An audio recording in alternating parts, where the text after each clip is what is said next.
Hey up everybody, my name's Joshua Morris, I'm director of Johnny Moz's Lessons in Confidence, and today I want to talk to you a little bit about the extreme and about the mundane, and how the mundane can be a lot more interesting than you might expect. Particularly because the reason that something is mundane is because of us. You're doing it all the time, right? Say you go to school every day, school has become mundane. I've not been to school for 10 years. If I went to school, it would be not mundane because it would be an interesting thing, because I don't normally do that. If I just, went to high school today, having not been in high school for quite a long time, and just sat in a maths class, it would be a novel experience for me.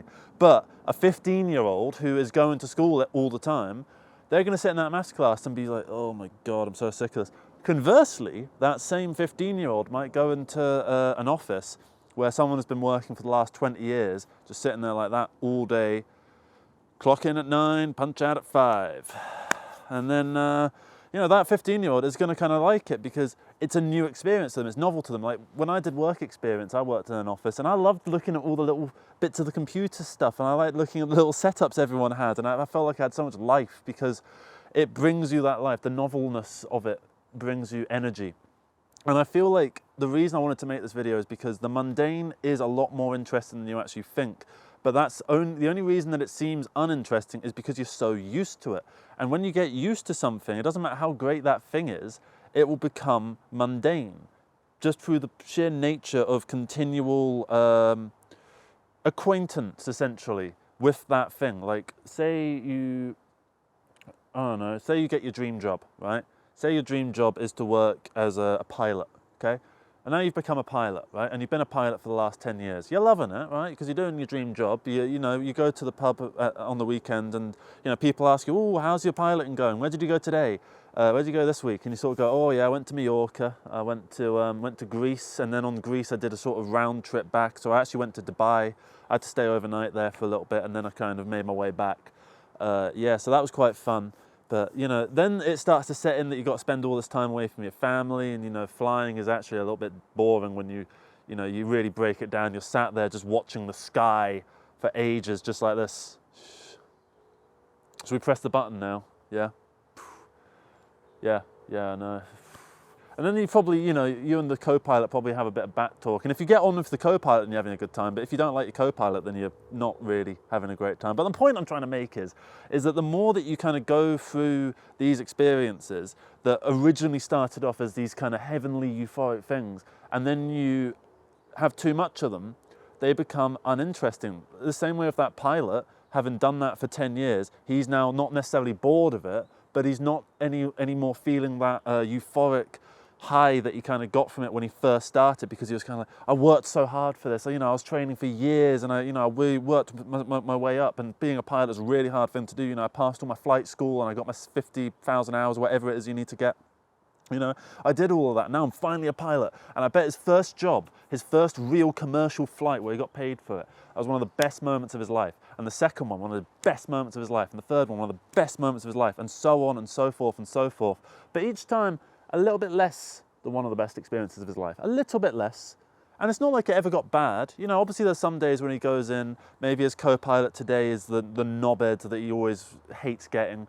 Maybe he's flying to somewhere where it's always a bit turbulent. Maybe the destination's a bit shit, and the hotel he's going to stay in, British Airways will only cover a certain 3-star hotel. They won't comp a 5-star hotel or whatever. I don't know exactly how it works, but you get the general idea that once you get used to something, it stops being cool and it starts becoming just the thing that you are. Okay, and it's part of why I'm making this video is because I don't want that to happen to these videos that I'm making now. I don't want to ever take these for granted and to take them as something where it's a mundane thing for me to do. I'm just getting up and doing the videos and just shitting them out. That's absolutely not what I want to do, because I'm incredibly, eternally grateful to the audience that has actually come and joined me on this mad expedition of this, I guess, one, philosophical figuring out of things, and two, just it's testing out the quantity versus quality idea, seeing how much stuff you can make and seeing how many ways you can make various points and attack things from new angles. And I think, as life becomes so euphoric for me, from everything that's happening at the moment, I wanted to make a video about the idea of mundanity, because at some point I am going to get used to this. and it will become the norm, and I'll become that pilot who has achieved my dream job. I mean, this is basically my dream job, what I'm doing right now. I've wanted to do this since I was a little kid. I've always been creating stuff, even before, you know, I really understood the internet.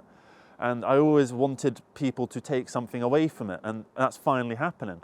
And I'm absolutely euphoric about it. And I don't want it to become a case of, in 10 years, if I'm still doing this, for me to just sort of not care anymore. The same way that pilot just goes in, he's like, right, where are we flying today, lads? Oh, America. Oh, long haul. You know, and I feel like that is something that happens to everybody, because once you get something that's amazing, same way, I don't know, say you get married, right? The marriage is one of the biggest, most eventful, like, most beautiful days of your life, where everything is meant to go so perfectly, right? And then, you know, a couple of years after the marriage, you're just sort of, the mundanity has set in, and no longer does life feel like that kind of euphoric thing, because that was something you were building up towards. That was the roller coaster going up and up and up and up like that. And then that, you know, moment where the dream comes true, you get what you want, that's the beginning of the drop. And then after the drop, there's just a long flat, right? And after the flat, it's up to you to see and perceive the peaks and valleys from there on in, because no longer will life just do them for you. You now have to do them yourself, because you're the one that needs to find the positivity in the world. You're the one that needs to seek out new and novel and interesting experiences. You're the one that needs to come up with new dreams after you achieve your old ones. You're the one that is in control of this life, and all you can do really is just try your absolute best to be as content as possible with yourself, and recognize that the mundanity that you might perceive in the things that, you know, you do like and are really fond of, but you're so used to them now that there is that mundanity that's starting to set in. Try and take some time to recognize that, you know, these things at one point were absolutely incredible and new, and you know, try and tap into that old way of seeing them and perceiving them. And I know that can be hard. It's the same way, you know, I can't really imagine being in high school anymore. I can't imagine, but I know if I went to high school now, I would be having a lot more fun than the 15-year-old me that was in high school the time that he was having. I'd be having a way better time. I'd be sat there like, oh, miss, what do they do now when they call out the answers for homework? Do you collect the homework like digitally now? Or I'd be asking stupid questions like that, because I'd be removed from the situation. And I think the mundanity would be replaced with a new intrigue and a new perceptiveness and a new novelty to what is traditionally quite a mundane thing. Going to school, I don't think anyone can say that going to school is an exciting affair, you know? The same way that pilot who's been doing that for 10 years, he can no longer say it's exciting. He might say it's exciting, you know, when people ask him how the job's going, oh, it's so exciting, but it's like, oh, it's not really. You're just saying that because you're meant to say that, you know. And you can tell when people do that. You can tell when people are saying stuff just because that's the thing that they're meant to say. They're meant to feel a certain way. But you can then really tell when someone actually means it, because they have that sheer emotiveness to them, that even if they're quite a reserved person, the reservedness is not there, because the reserves are incapable of dealing with the amount of emotional resonance that is being felt by that person. And that's a true stage of life that you want to get at. I think that is the peak of the thingy's pyramid of needs, where the base of it is you know, food and sustenance, and then the next one is sort of shelter, fairly necessary things, not being genocided or whatever, right? And then above that, you've got like the need for socialization and the need for friends and the need for, you know, an education and stuff like that. And then above that, it's the need for inner peace and all that kind of stuff. And then finally, it's the finding of your true self. And that is unique to everybody. And I can't remember the name of the pyramid of needs or what that thing actually is. So someone put it in the comments below, and I'll maybe pin that so you can get some information about it. Just look it up. Look up the pyramid of needs. You probably already know what it is, to be honest, anyway. So just go and have a little look at that. And yeah, in terms of the mundanity of life, just try and see things that you take for granted in that light that you saw them many, many years ago, or many months ago, or however long ago it was when you looked and you felt something. Just keep looking and keep trying to find that inner emotion, because particularly as a British culture, we're quite a reserved culture anyway. We're not ones like for instance, the Italian culture or the Spanish, these sort of cultures, they're very, hoy, kind of like that, right? And they're really into it. British aren't much like that. I think you get the little movements is where the emotive resonance sort of comes in. And so, yeah, just try and recognize the things that are good, even if you're used to them. Just recognize that they are amazing and they're part of your life. And, you know, even though you're going to get not necessarily sick of them or tired of them, you're just going to get used to them. Try and always remember how you feel when that first started, that first thing, when you first got your pilot's license. Yeah? Because think about this, when you first went to school, when you first started high school, and it was your first day, wasn't that a mad day? Wasn't that like, wow? And then, you know, you get to like 8 months into the first year of high school, that's completely out the window. That's not even in your headspace anymore. Try and tap into that, if that makes sense. Try and tap into that inner peace that can kind of come from novelty and newness. And yeah, I think that's going to be about everything. So thank you very much for watching this video. I hope you managed to take something away from this. I hope you managed to look around at your graphite grey work surface and remember the time when you actually had it put in and you thought it was really nice and now you're kind of sick of it. You know, or you know, maybe have a look at your car, you know, your Toyota Prius that's done in you know, silver, and maybe now you're thinking, I wish I'd gotten a BMW M5 or whatever in you know, navy blue. But actually, if I got that BMW M5 in navy blue, would I not just get sick of it and I'd want, you know, an Aston Martin afterwards? But of course you would. No, nothing's technically ever good enough because the grass is always a little bit greener on the other side. So just, you know, put some saturation up, turn the saturation up on your fucking eyes and have a look at the grass that's around you, because the grass that's around you is really fucking green. I'll tell you what, look at this grass here. Look how grassy that bit of grass is there, right? That's dew right there, all right? Don't know if you can see it, I might be blocking it. There you are, that's dew right there. So yeah, hope you managed to take something away from this. Love you all, leave your comments in the description below. And yeah, thank you very much for watching this. Have a great rest of the day. Au revoir. It's nice to actually have a seat for once. Also, I'm just going to show you how this camera is set up because it's ridiculous. It was wedged in that. It was wedged in that right there. Hang on. I'm going to have to... There we are. It was wedged in that tree. That's not how you're meant to make videos. Hey up everybody, my name's Joshua Morrison, director of Johnny Moz's Our Lessons in Confidence, and today I wanted to talk to you a little bit about confidence and about the idea that you are much more powerful than you believe that you are, and you are much more capable than you think you are. Now, all of us obviously have a conscience, and our consciences will all work in different ways. Some people think in terms of an internal monologue, some people think in terms of an abstract kind of thought, and they don't think in terms of a language, thinking the sentence for them, and then they say the sentence. Everyone's brain works a little bit differently. Some people are prone to, you know, mental illnesses, depression, anxiety and stuff like that. Some people aren't, so some people have an easier time of this than others. But I think what's really key is to just own yourself, own the fact that you are you, and not let anything or anybody get in the way of that. Even though you might doubt yourself, particularly yourself, don't let yourself get in your own way. You might doubt yourself many a time, right?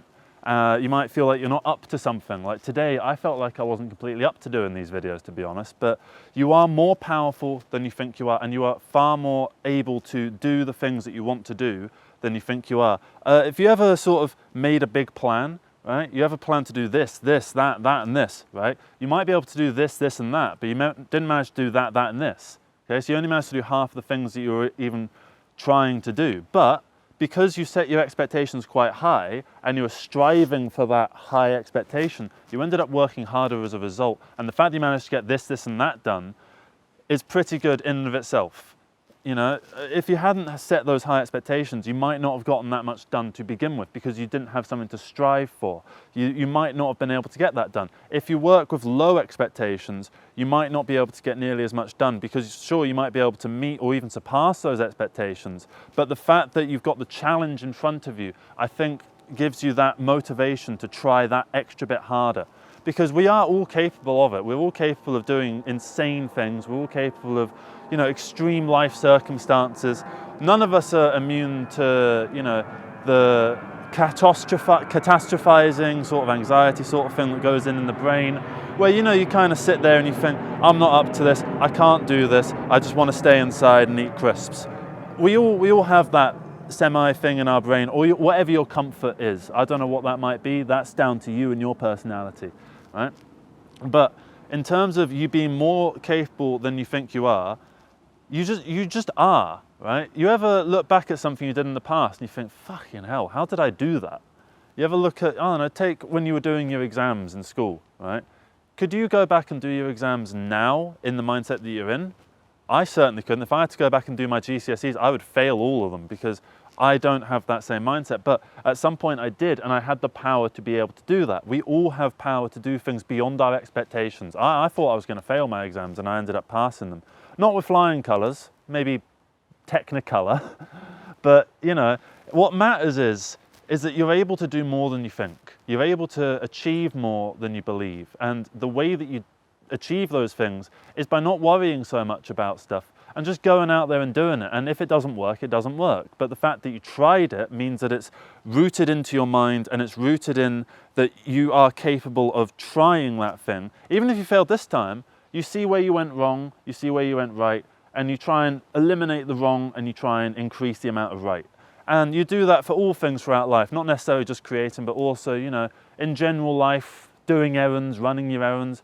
You ever have a day where you need to do a lot of errands, right? Where, you need to go to the bank, you need to go to the opticians, you need to sort, your kid's lunch box out. You need to sort so many things out on one day. And you've kind of arranged, you need to go from this Broadway to this Broadway, and you've got this, and this you need to do in this Broadway, you need to do this, and this in this other bit of town. And you end up getting it all done. You come back, and now you've got so many things ticked off your to-do list that you feel brilliant. You just feel like you can sit back and kind of go, oh, wow, I'm fucking all right, aren't I? I'm capable. I'm capable of being a human being in the real world. And we all are, and it's easy to get yourself down, and it's easy to make yourself feel like you're not capable of doing certain things. And it's easy to let stuff like planes that are going overhead, the equivalent for you, because that's kind of an irritant to me. It's kind of getting in the way of things. It's a hurdle to sort of cross, right? You'll have your own version of the planes. You'll have your own little hurdles that you need to come over. You'll have your own little obstacles to overcome. Everybody's kind of got that going on, and we're all just trying at the end of the day. We're all just trying to be as best as we possibly can. And if you're up to the task, just do what you set out to do. And if you're not, try it anyway. And if you fail, you've at least tried it, and you can sort of sit back and go, it's good that I tried, because if I didn't try, what could I say that I did today? It's nice to obviously have an off day. We all need to have off days, but it's also important to try and maximize your efficiency within life, and not necessarily in some kind of, self-improvement kind of way. Not everything needs to be for the sake of progressing a career or progressing your mental health or progressing your physical health, or stuff like that. Sometimes, oh no, you can go past if you want. It's all part of the thing. No, I know it's kind of hidden under that because of the rain and stuff like that. You have a good day, yeah? Take care. Yeah, I'm just in a sort of crossroads. That's quite a busy area. It's much busier than it kind of looks, actually. And yeah, that's another obstacle that you might need to overcome. Everything that you do, you might think about what could go wrong. Whenever I do these videos, I think about what might go wrong. Whenever you go to a job interview, you think about, them asking you that question that just stumps you, and you imagine yourself there giving this really stupid answer, and you imagine the job interviewer sort of sitting there going, right, okay, right, okay, so do you want to tell me a bit about your job history? Yeah. I spent some time working at WH Smith, and then I quit that because it was doing a number on my mental health, and then I sort of didn't do much for a while, and then I wandered around sort of ducking and diving, scrapping metal and stuff, and then maybe I got a job at an office for a little bit, and I'm just purely making this up, this little scenario, because that's what people, at least I and probably other people as well, this is what people do. You kind of come up with the worst case scenario, and then that worst case scenario very, very, very rarely actually happens. And even if it does happen, so what? It will get you down for a little bit, it'll upset you and it'll set you back. But so what if you've been pushed a couple steps back? Do you know how easy it is to walk? It's not that hard, right? You get pushed back 3 steps. Watch this. 1, 2, 3, right? What did that take? About 10 seconds? Obviously, for the sake of the metaphor, it might take longer, but you're much more powerful than you are, and you can do things so much more fastly, efficiently than you think that you can. And if you just set the expectations high and you shoot for the stars, even if you only make it to Neptune, you've made it to fucking Neptune, man. If you just set the goal of, I'm gonna try and, jump quite high, and then you jumped quite high, that's all right. But if you shoot super high and you don't necessarily get all the way there, even if you made it 70% of the way there, that's 70% of the way that you wouldn't have made it otherwise. So always be happy with, the things that you've been able to achieve. Always be kind to yourself. Always try to improve yourself in certain ways, not necessarily just in, traditional sort of self-improvement kind of ways, in a real world kind of way. I also mean in a holistic and a philosophical sort of worldview sort of way, and general just enjoying life. It's nice to find new things, and it's nice to try out stuff. Another hurdle that you got to kind of overcome. All part of the worst case scenario, because I was thinking as I came out to do these videos, what if the cough comes back? What if the sneeze comes back? Am I going to be too cold in this? What if the paracetamol I took means that I'm just going to be talking absolute nonsense? All these kind of various things. I had to take paracetamol because of the cold that I've got. Otherwise, I would be snotting up and running all over the place. And I didn't really want that. I don't think you want that either. So, yeah, I'd like to wrap this video up by just sort of saying, you are more powerful than you think, and you can do stuff that you never imagined. And that's good. It's good that you can do these things. And if you haven't done them so far, just give one a try. Just try something. Do it. Go for it and see what happens. Because I'll tell you what, if you actually manage it, that feels like something else. And if you don't manage it, you'll have made it a decent amount of the way.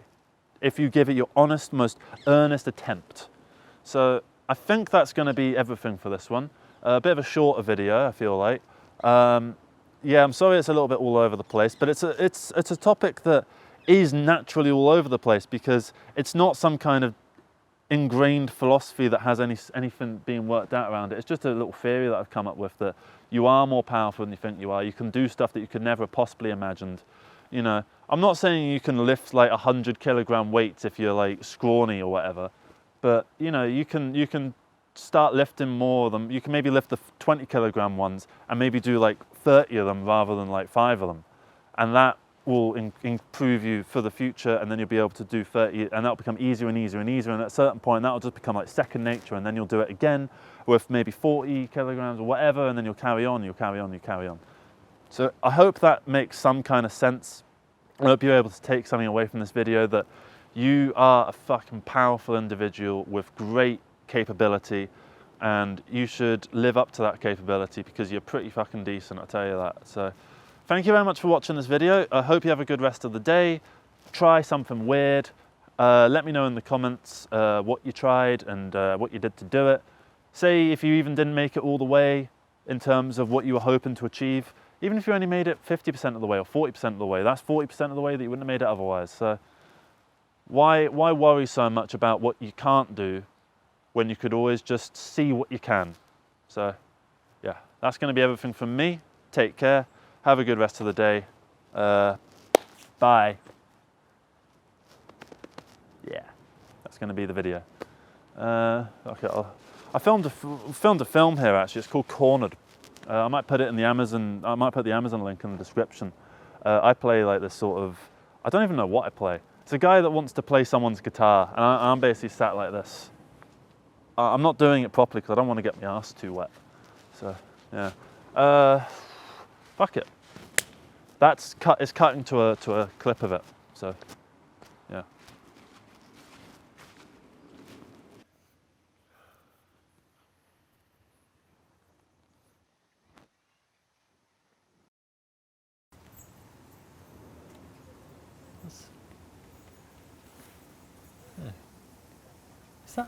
That's playing corner, isn't it? That is Brian Corner. That's actually Brian Corner. This guy's music has meant so much to me. Hey, Brian Corner, come here, come here. I have to ask, when is the next album coming out? I have to no. She's staring at me. Could I play your... Could I have a look at your guitar? Is that okay?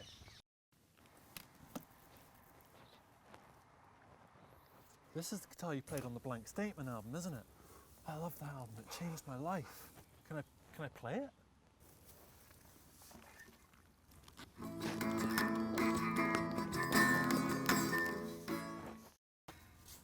Oh, Hey, Brian, you forgot your guitar. Can't believe it. Brian Corner, he left his guitar for me. He didn't leave it for you. It's his guitar. But the guy's got hundreds anyway. He's loaded. It's not your guitar, though. That's not fair, you lanky twat. He did not leave the guitar for you. I called dibs on it. Yeah, but that doesn't mean you guys don't even play guitar. Yeah, so what? We'll sell it and split it 3 ways. Hey up everybody, my name's Joshua Morrison, director of Johnny Moz's Lessons in Confidence, and today I want to talk to you a little bit anecdotes and how life is a collection of anecdotes. So much so that I know that's going to be the title of the video. Life is a collection of anecdotes. Now, what do I mean by that? So first off, what is an anecdote?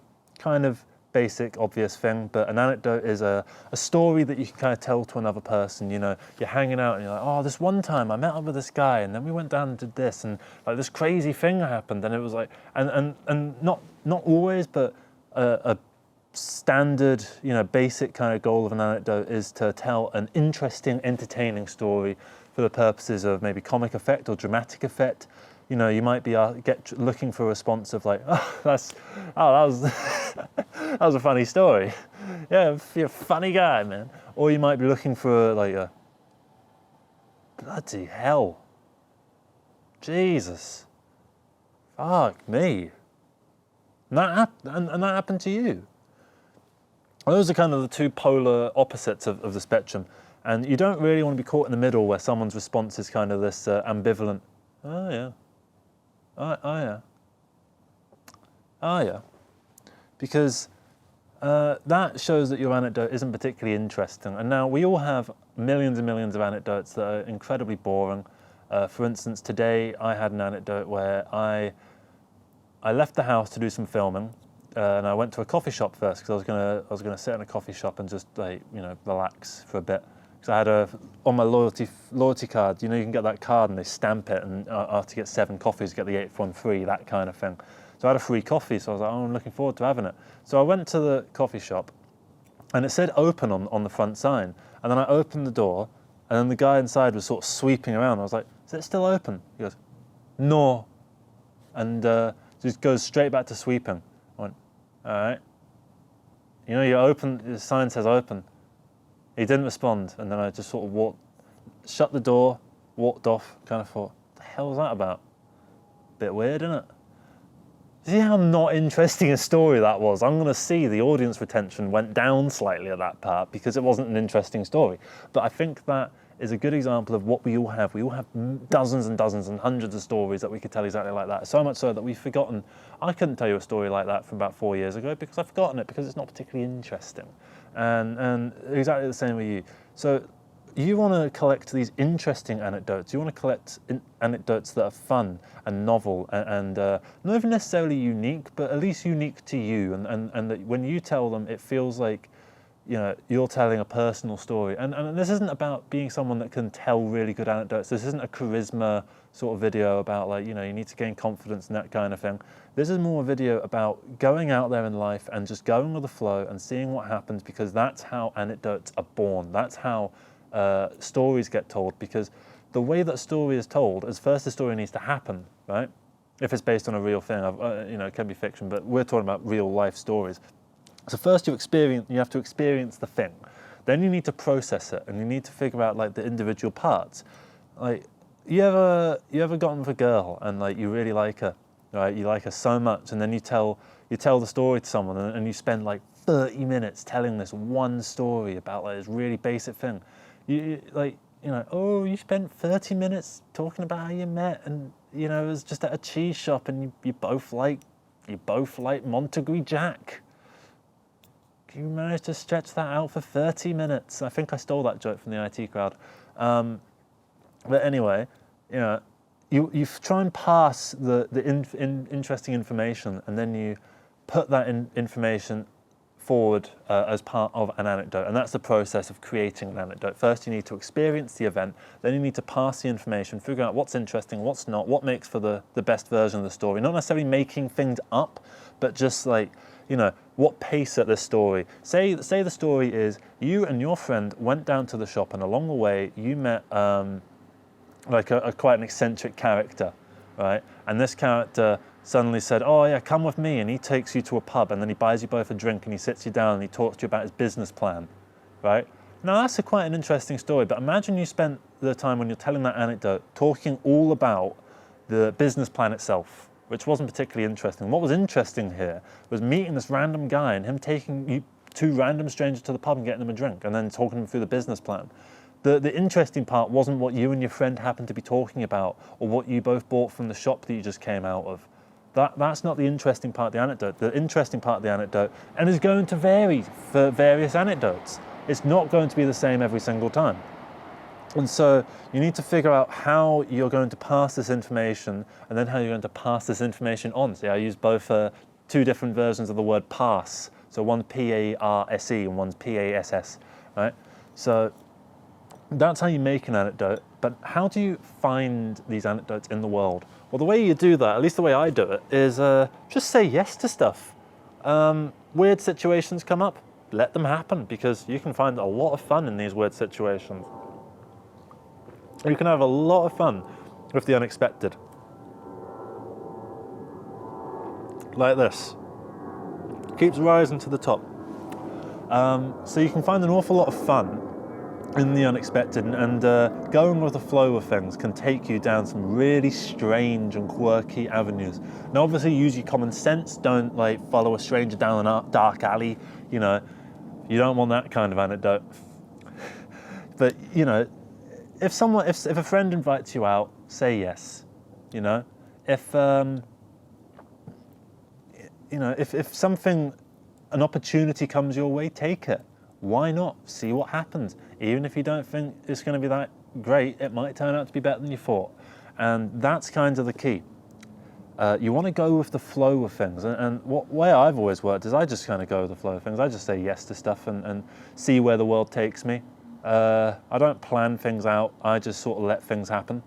And that tends to lead to quite an interesting sort of life, at least in my opinion. I feel like I do all right for myself, at least in the anecdote department.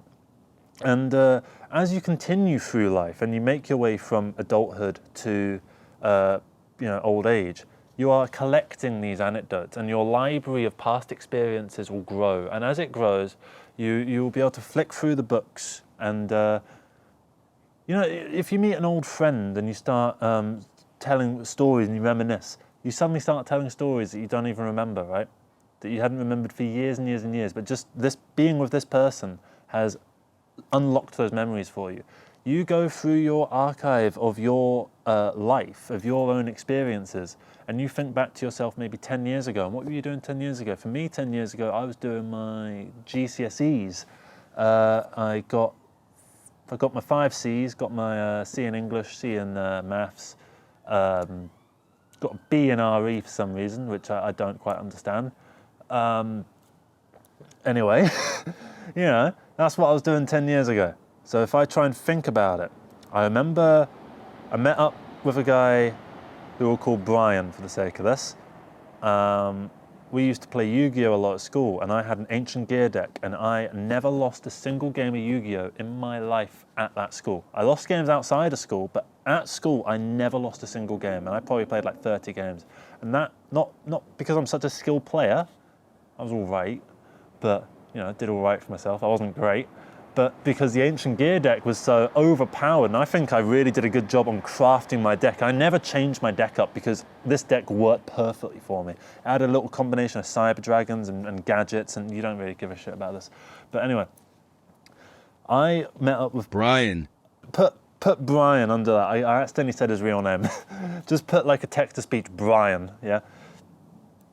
Anyway, we went to his house and we played like some D&D and we played some, stuff like that. And we had a great time playing D&D. And I remember I said, because I was getting a bit sick of this one boss battle, I just said, right, I do a mega flip over this monster and I stab him right in the middle of the fucking eye. It kills him in one go. I said that to the dungeon master, and it was a sister, and she kind of went, right, well, that's probably going to be a 1 in 20. She rolled it, probably not expecting me to actually get it. And I messed up her whole boss battle because I landed on that thing, did the flip, stabbed the mother, and we went on our way. Oh, I remember now, we were going down like all these mad like fucking coves. There was this like Escape the Prison DLC. I think we were in like with a load of goblins and stuff. Like I think it was a goblin prison and we were stuck in the prison. And I remember it feeling a bit like a school as well. Anyway, this isn't about me trying to reminisce and trying to give my experiences. This is about how if you flick through your past, you will remember stuff if you try and think about it actively. And if you try and remember these things, then it will lead to more avenues. And, as you go through life, you've got a wide experience of experiences behind you. And what's before you is a glorious future, a blank canvas for you to paint over, right? And a series of events that all you need to do is say yes. Or you just need to call someone up and say, hey man, do you want to meet up? Or, hey, should we go on holiday? No. All right. Call another guy. Hey, do you want to go on holiday? No. Hey, do you want to go on holiday? We went on holiday before. Oh, okay.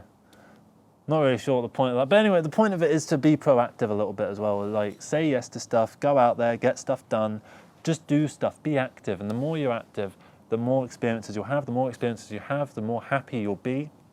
I'm talking about positive experiences here. Obviously, if you have negative experiences, but then negative experiences can be good in their own way, as long as they're not like traumatic experiences. Like I'm not talking about that sort of thing. You wanna collect as many of these anecdotes as you can because it's going to be a long life ahead of you, and it's very good to just keep going and seeing what happens, because life is a series of events, and all you need to do is go through that series and just see what happens, and something interesting will happen along the way. You'll have dead days, you'll have days where things don't really work out in your favor, you'll have days where nothing of interest happens, you'll have days where you just want to sod it all, But sometimes you'll have a day where, you come back home after a weird night out where you ended up going down this strange rabbit hole with some friends and stuff, or even some, people that you just met recently, and you kind of go and have a bit of fun. Use precaution. Actually, that sounds like you're going off to have a fling. You use your common sense, don't go with some nutcase, but just say yes to stuff. Have a fun time with life. Go through life open to new experiences, and if you continue to do that, you will grow as a person. And the more you grow as a person, the more able you'll be to tell your story. And the more anecdotes you have, the bigger your library of the past becomes. The more that the guests of the future will be able to read through your tale and be captivated by it. So I hope that you were able to take something out of that. I hope that was quite useful in some regard. I hope that it made a bit of sense. And sorry for the weird bit where I think I might have to do a jump cut or something, or maybe it just went on for a bit too long with that text-to-speech, because I did say the real name of the guy by accident. And thank you so much for watching this, and have a great night. And if that friend has texted you, right, and you've been holding off and saying yes, and you're watching this video while you're putting that off, open that message. Let that guy see that you've seen the message, right, and then start typing, and you'll see your name typing. It's like, oh yeah, what's he gonna say? And then say yes, I'm down. I'm down to do it. I'm down for whatever adventure comes. Thank you so much. You have a good day, yeah? Or night.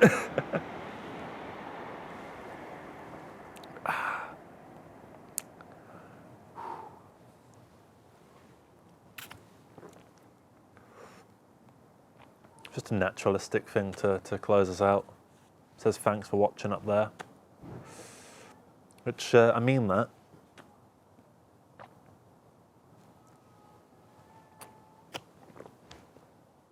This is a video that I haven't planned whatsoever. I've been wandering around up and down these streets for about half an hour looking for somewhere interesting to film. Somewhere where there's not too much foot traffic and where you can kind of get a bit of an interesting sort of idea of where this place is. And this has been the best I can kind of find.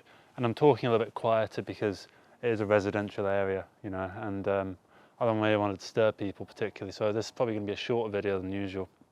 The idea essentially of making up as you go along is very simply that if you put all your effort into planning things, those plans aren't necessarily going to actually come to fruition, especially in the way that you actually envision them when you came up with a plan. For instance, every single piece of art that I've ever made, every single film I've done, every single song that I've composed, everything has always gone awry in some form or another. Either the actor I wanted didn't really work out, or the location didn't work out, or this aspect of the script was too complicated, or this sort of thing that I was trying to do didn't really work. Because right now, pain in the ass. You know, shut down Heathrow. Who needs to travel anyway? Just so that people can get these sort of videos recorded. In terms of making things up as you go along, I do understand the idea that people don't necessarily want to see something that is just, you know, people have no idea what they're doing. So, you know, there can't be any thought or care or effort put into something where you're just making up as you go along. But I tend to find that the magic comes from the unexpected.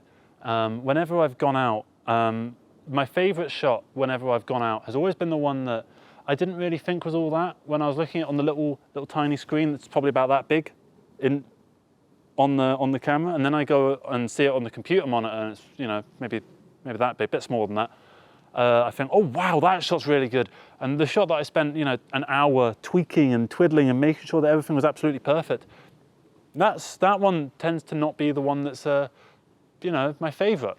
The one that I thought was going to be the money shot tends to be the one that is, you know, it's all right. Don't get me wrong. It's not like planning is a bad thing and that you shouldn't put any effort in to what you do. You absolutely should. However, I think effort should come from the overall experience rather than an individual part of the process that you put all your time and effort into. If you plan too much, and I've said this before, you can get paralyzed in the plan, and it can lead to you creating these really sterile works. And if you just allow yourself to go with the flow, you're going to end up in having much more fun in life than if you sit down and think, oh, I need to do this, and then this, and then this, and then this, and then this, and then this, and then this. You're going to end up, one, overwhelming yourself through this feeling of routine that you've created for yourself, and this feeling of obligation to do certain things in a certain order because that's the way that they are done. You're going to end up paralyzing yourself because of that. And second off, you're going to just realize that what's the point of life if there's no spontaneity? What's the point of life if you can't just decide at the last minute you're going to go out and you end up having... Have you ever gone out and thought this... You've been really excited for this night out, you've been excited for it for like 2 weeks or so, right? And then it happens and you're a little bit disappointed. And it's not necessarily just because your expectations were raised, because you kind of knew your expectations were raised going into it, because you're self-conscious enough to understand that. And you're self-aware enough to be able to get to grasp of that concept. However, you still leave disappointed. And it is not just because you put the expectations into it, but it's also because you've had this idea that it's kind of, you know, you've prepared to do it and then you've done it. Where's the magic in that? Compared to if you, oh, see, part of the plan, going wrong, car. I'm gonna have to move the camera somewhere. What I'll do, move it to the pavement. I'll just do it on the pavement.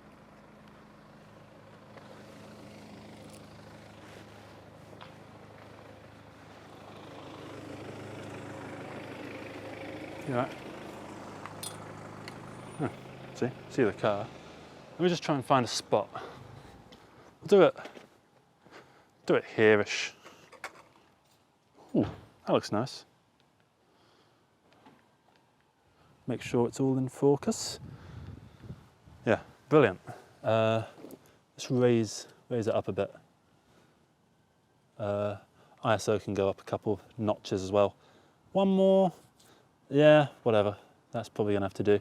Let's just make sure that, okay, so I go to that tree and yeah, I should definitely fit in that frame. I'm gonna keep all that in because that's a perfect example of what I'm talking about, spontaneity. You end up coming up with a new shot. I mean, I quite like this shot now and I've literally just composed it at the last second. I kind of like this going up and down, I like all this. You know, I kind of liked being able to wander back and forth on the street, but I was there with the worry that a car would come by. And it's kind of indicative of my point that if you go through life doing everything according to a plan, then you're not going to have any magic to your own life. I find that some of my favorite nights out or my favorite days or my favorite experiences are the ones that I just do off the cusp, where I just decide I'm going to do that and then I do it. And then I come back and I'm glad to have done it. I never feel like I shouldn't have bothered to do something, you know? Even stuff that has caused me significant grief in my life, I feel like I'm still glad I went out and tried it, you know? Because what's the point of life if you don't go out and have these experiences? What's the point of life if you just do the same thing time and time again? You right? It's another car, so I'm just trying to think of more aspects to making it up as you go along that are really important. I think probably the most important thing is knowing how to do things. You know, it's all well and good going into stuff with, you know, complete guns a-blazing, you know, and having this possibly quite naive mindset of, you know, I'm just going to do it and then it's going to work. You know, it might not work. Things might not work out, and that's all right, because if they don't work out, then that's fine, and it's a lesson learned. So I think even if this video is a failure, it's still a lesson in failure. And it's better to, like, for instance, when I was learning to write, scripts and stuff. I'm gonna move the camera again. Yeah, I'll give you cash. Oh, you're gonna give cash? Because I've got a problem with my account, you know. I can't do the license, I can't log in. That could be cool. Where am I gonna go? Yeah, up to about here. More lessons in failure. Like when I was learning to write, I feel like I'm like the Homer Simpson thing with the hedge, you know, where he goes into the hedge. I think what's important, when I was learning to write scripts, I didn't learn by reading all the best screenplays. I learned by reading the kind of the worst ones. And you kind of learn things through that. What are you doing, mate? I'm just filming a little video where I'm trying to do 2 videos a day where I just talk about various topics. This one is all about making it up as you go along. So it's all been, you know, the fact that, you know, you have kind of come in, have kind of actually added to the general point of just going out there and just trying things, whether they work or they don't. All right, yeah. All right. Cheers. You have a good night, yeah? Good luck. Thank you so much. So yeah, see, another perfect example. Things always work out in the end, and you can always, I feel like I'm not actually in the frame. So you can always just go out there and try stuff, and if it doesn't work, it doesn't work. And I think I've kind of made that point fairly clear by now in a very repetitive sort of way. And what I want to add on to that is, when you are going out and doing these things, experience is everything. The more experience you get trying new things and trying things that are outside your comfort zone and just going in guns a-blazing, you're going to fall flat on your face so many times, but you're going to get up, you're going to try it again, you're going to get shot in the kneecap or whatever, and you're going to fall down again, and then you're going to get back up again, and you're going to go, oh yeah, I'm king of the world, and then you're going to fall down again, you'll be humbled, and you'll be unhumbled and humbled again. And as life continues, you're going to come across all sorts of negative experiences that will cause positivity in the long run. You know, like, I recently made an album about my divorce, right? And I'm not going to go into it, but it was a negative thing that happened. I think anyone would say getting divorced is a fairly negative thing, right? Unless you're in an abusive marriage, I guess.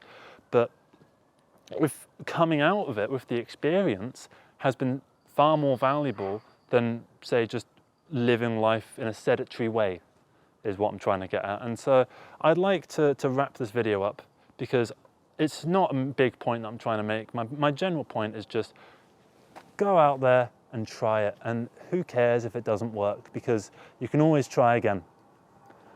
Thank you so much for watching this one. Been a bit of a shorter one, I know, but it's been fun anyway. It's been a bit of a weird one.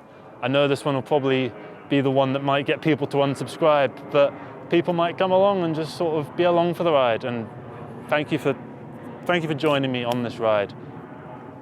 Bye. Bye.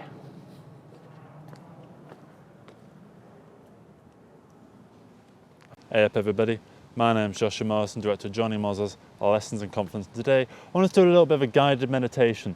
A lot of the time it can feel like, you know, things are getting on top of you, it's stressful, stuff like that. So this is a little bit of time just to not worry so much. Don't let things get on top of you. Just, if things are feeling a little bit stressful, so you've clicked on this video, right? What you want to do, you want to just shut your eyes for a second. Just sort of, okay. Right, so your eyes are shut now. And you're sort of seeing that little sort of whitish sort of stuff that you kind of see when you close your eyes, that kind of, oh God, what's that? You know, when it kind of like, you get those little refractions and that kind of thing. So now what I want you to do, I want you to sort of just open them enough, not that you can see stuff, but that you can feel the blackness from your eyelids sort of turn into a bit of a blur. So, probably looks a bit stupid to be honest, but yeah, that kind of thing. So the bottom of it is sort of flickering, you can kind of just about see the bottom. If you move your hands or whatever's underneath here, you can see a little bit of movement, but you can't necessarily make it out. And that's nice. It's nice to just keep things small and to focus on just what you can see, what you can hear, what you can smell, what you can touch. So why don't you just touch something that's nearby? If you're lying in bed, just touch the mattress, touch the duvet. If you're sitting on the sofa, just touch that. Touch the upholstery if you're sat near a curtain. If you're walking along, just like rub your legs. Actually, don't do this if you're walking because your eyes are shut. So stand still and just sort of rub, like, I don't know, the material of your trousers or something like that. Or, you know, just get a bit of a sense of touch. And you still got your eyes kind of flickering at the bottom. You can just about see the bottom. You've probably shut your eyes a little bit more as you were focusing on the touching sort of thing, because you're trying not to overwhelm your senses. That's very important. Don't let your senses get overwhelmed. Just go with the flow of this video. So next, I want you to take in a long, deep breath through the nose. So 3, 2, 1.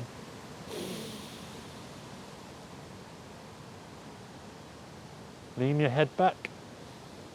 Maybe try and get a little crack in your neck. Pop that little misplaced bone. Ooh, those joints are a little bit tight, aren't they? And do a second little bit of a breathe in. Really fill your lungs. And then 3, 2, 1.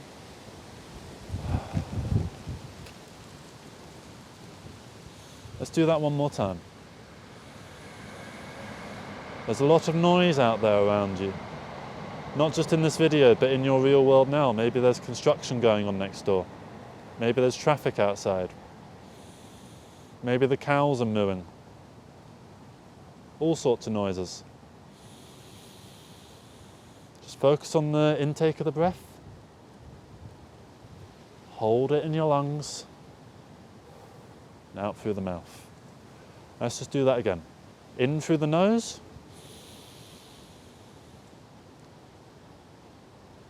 Lean your back. Fill your lungs. And out through the mouth. Now keep your eyes closed and just kind of look around with closed eyes, seeing little bits of blackness, but you might see a bit of a white sort of spot somewhere in the reflection of your eyelids. Maybe it's refractions from a light that's coming in. It's sort of seeping through the gap between your eyelids, because even though your eyes are shut, there's still a tiny bit of space there for light to actually get in, like a camera that's set to f-stop 38. So just look in that light, try and visualize that light and try and actualize that light and try and turn that light from a bit of a blur into a single pin, little pin light, a little singular white dot. And focus on it, really focus. Maybe your eyeballs feel like they're sort of convening inside your eyelids. Take in a breath, fill your lungs,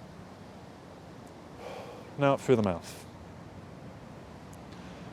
Now you're seeing that pin light, and as you see it, and as you start to notice it, you'll notice that it kind of returns back to a blur. So open your eyes, have a look around. Everything feels a little bit brighter, a little bit more colourful, because you've sort of refocused, readjusted your eyes, and now you can end this little meditation and you can get back on with your life, doing whatever you were doing before. But it was nice to take a little bit of a break. It was nice to just stop for a little second and just take it all in, and be just one with yourself amongst a general wider world. So yeah, we're going to come back now out of the meditation and back down to reality. So let's do one final intake of the breath with your eyes open. And out through the mouth. One more. In through the nose.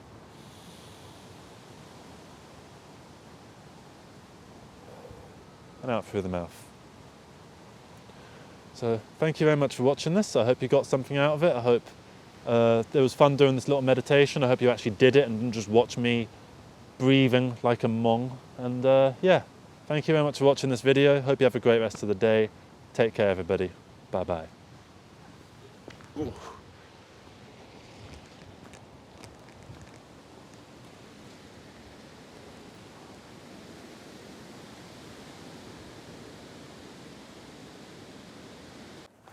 Hey up everybody, my name's Joshua Morrison, director of Johnny Moz's Lessons in Confidence, and today I wanted to talk to you a little bit about consistency, both within your worldview, your ideas, and your overall general self and your work ethic and all that kind of stuff. So if you're starting off in life, you know, let's just say you're at square one, okay, and you need to get a job, you need to get a car, you need to get your life in order, all of these various things, and you need to develop some kind of overall philosophy for how you see the world, because everyone, even if you're not actively thinking of that consciously, everyone does have their own worldview, and everyone's is a little bit different from one another when it comes to little specifics, or maybe it's like quite large overarching changes in a political ideology or something like that. Well, the point is, we're all a little bit different. We all have different quirks, we all have different flaws, we all have different positive and negative traits. And not one of us is perfect, and not one of us is this, you know, top-tier specimen with no flaws to them.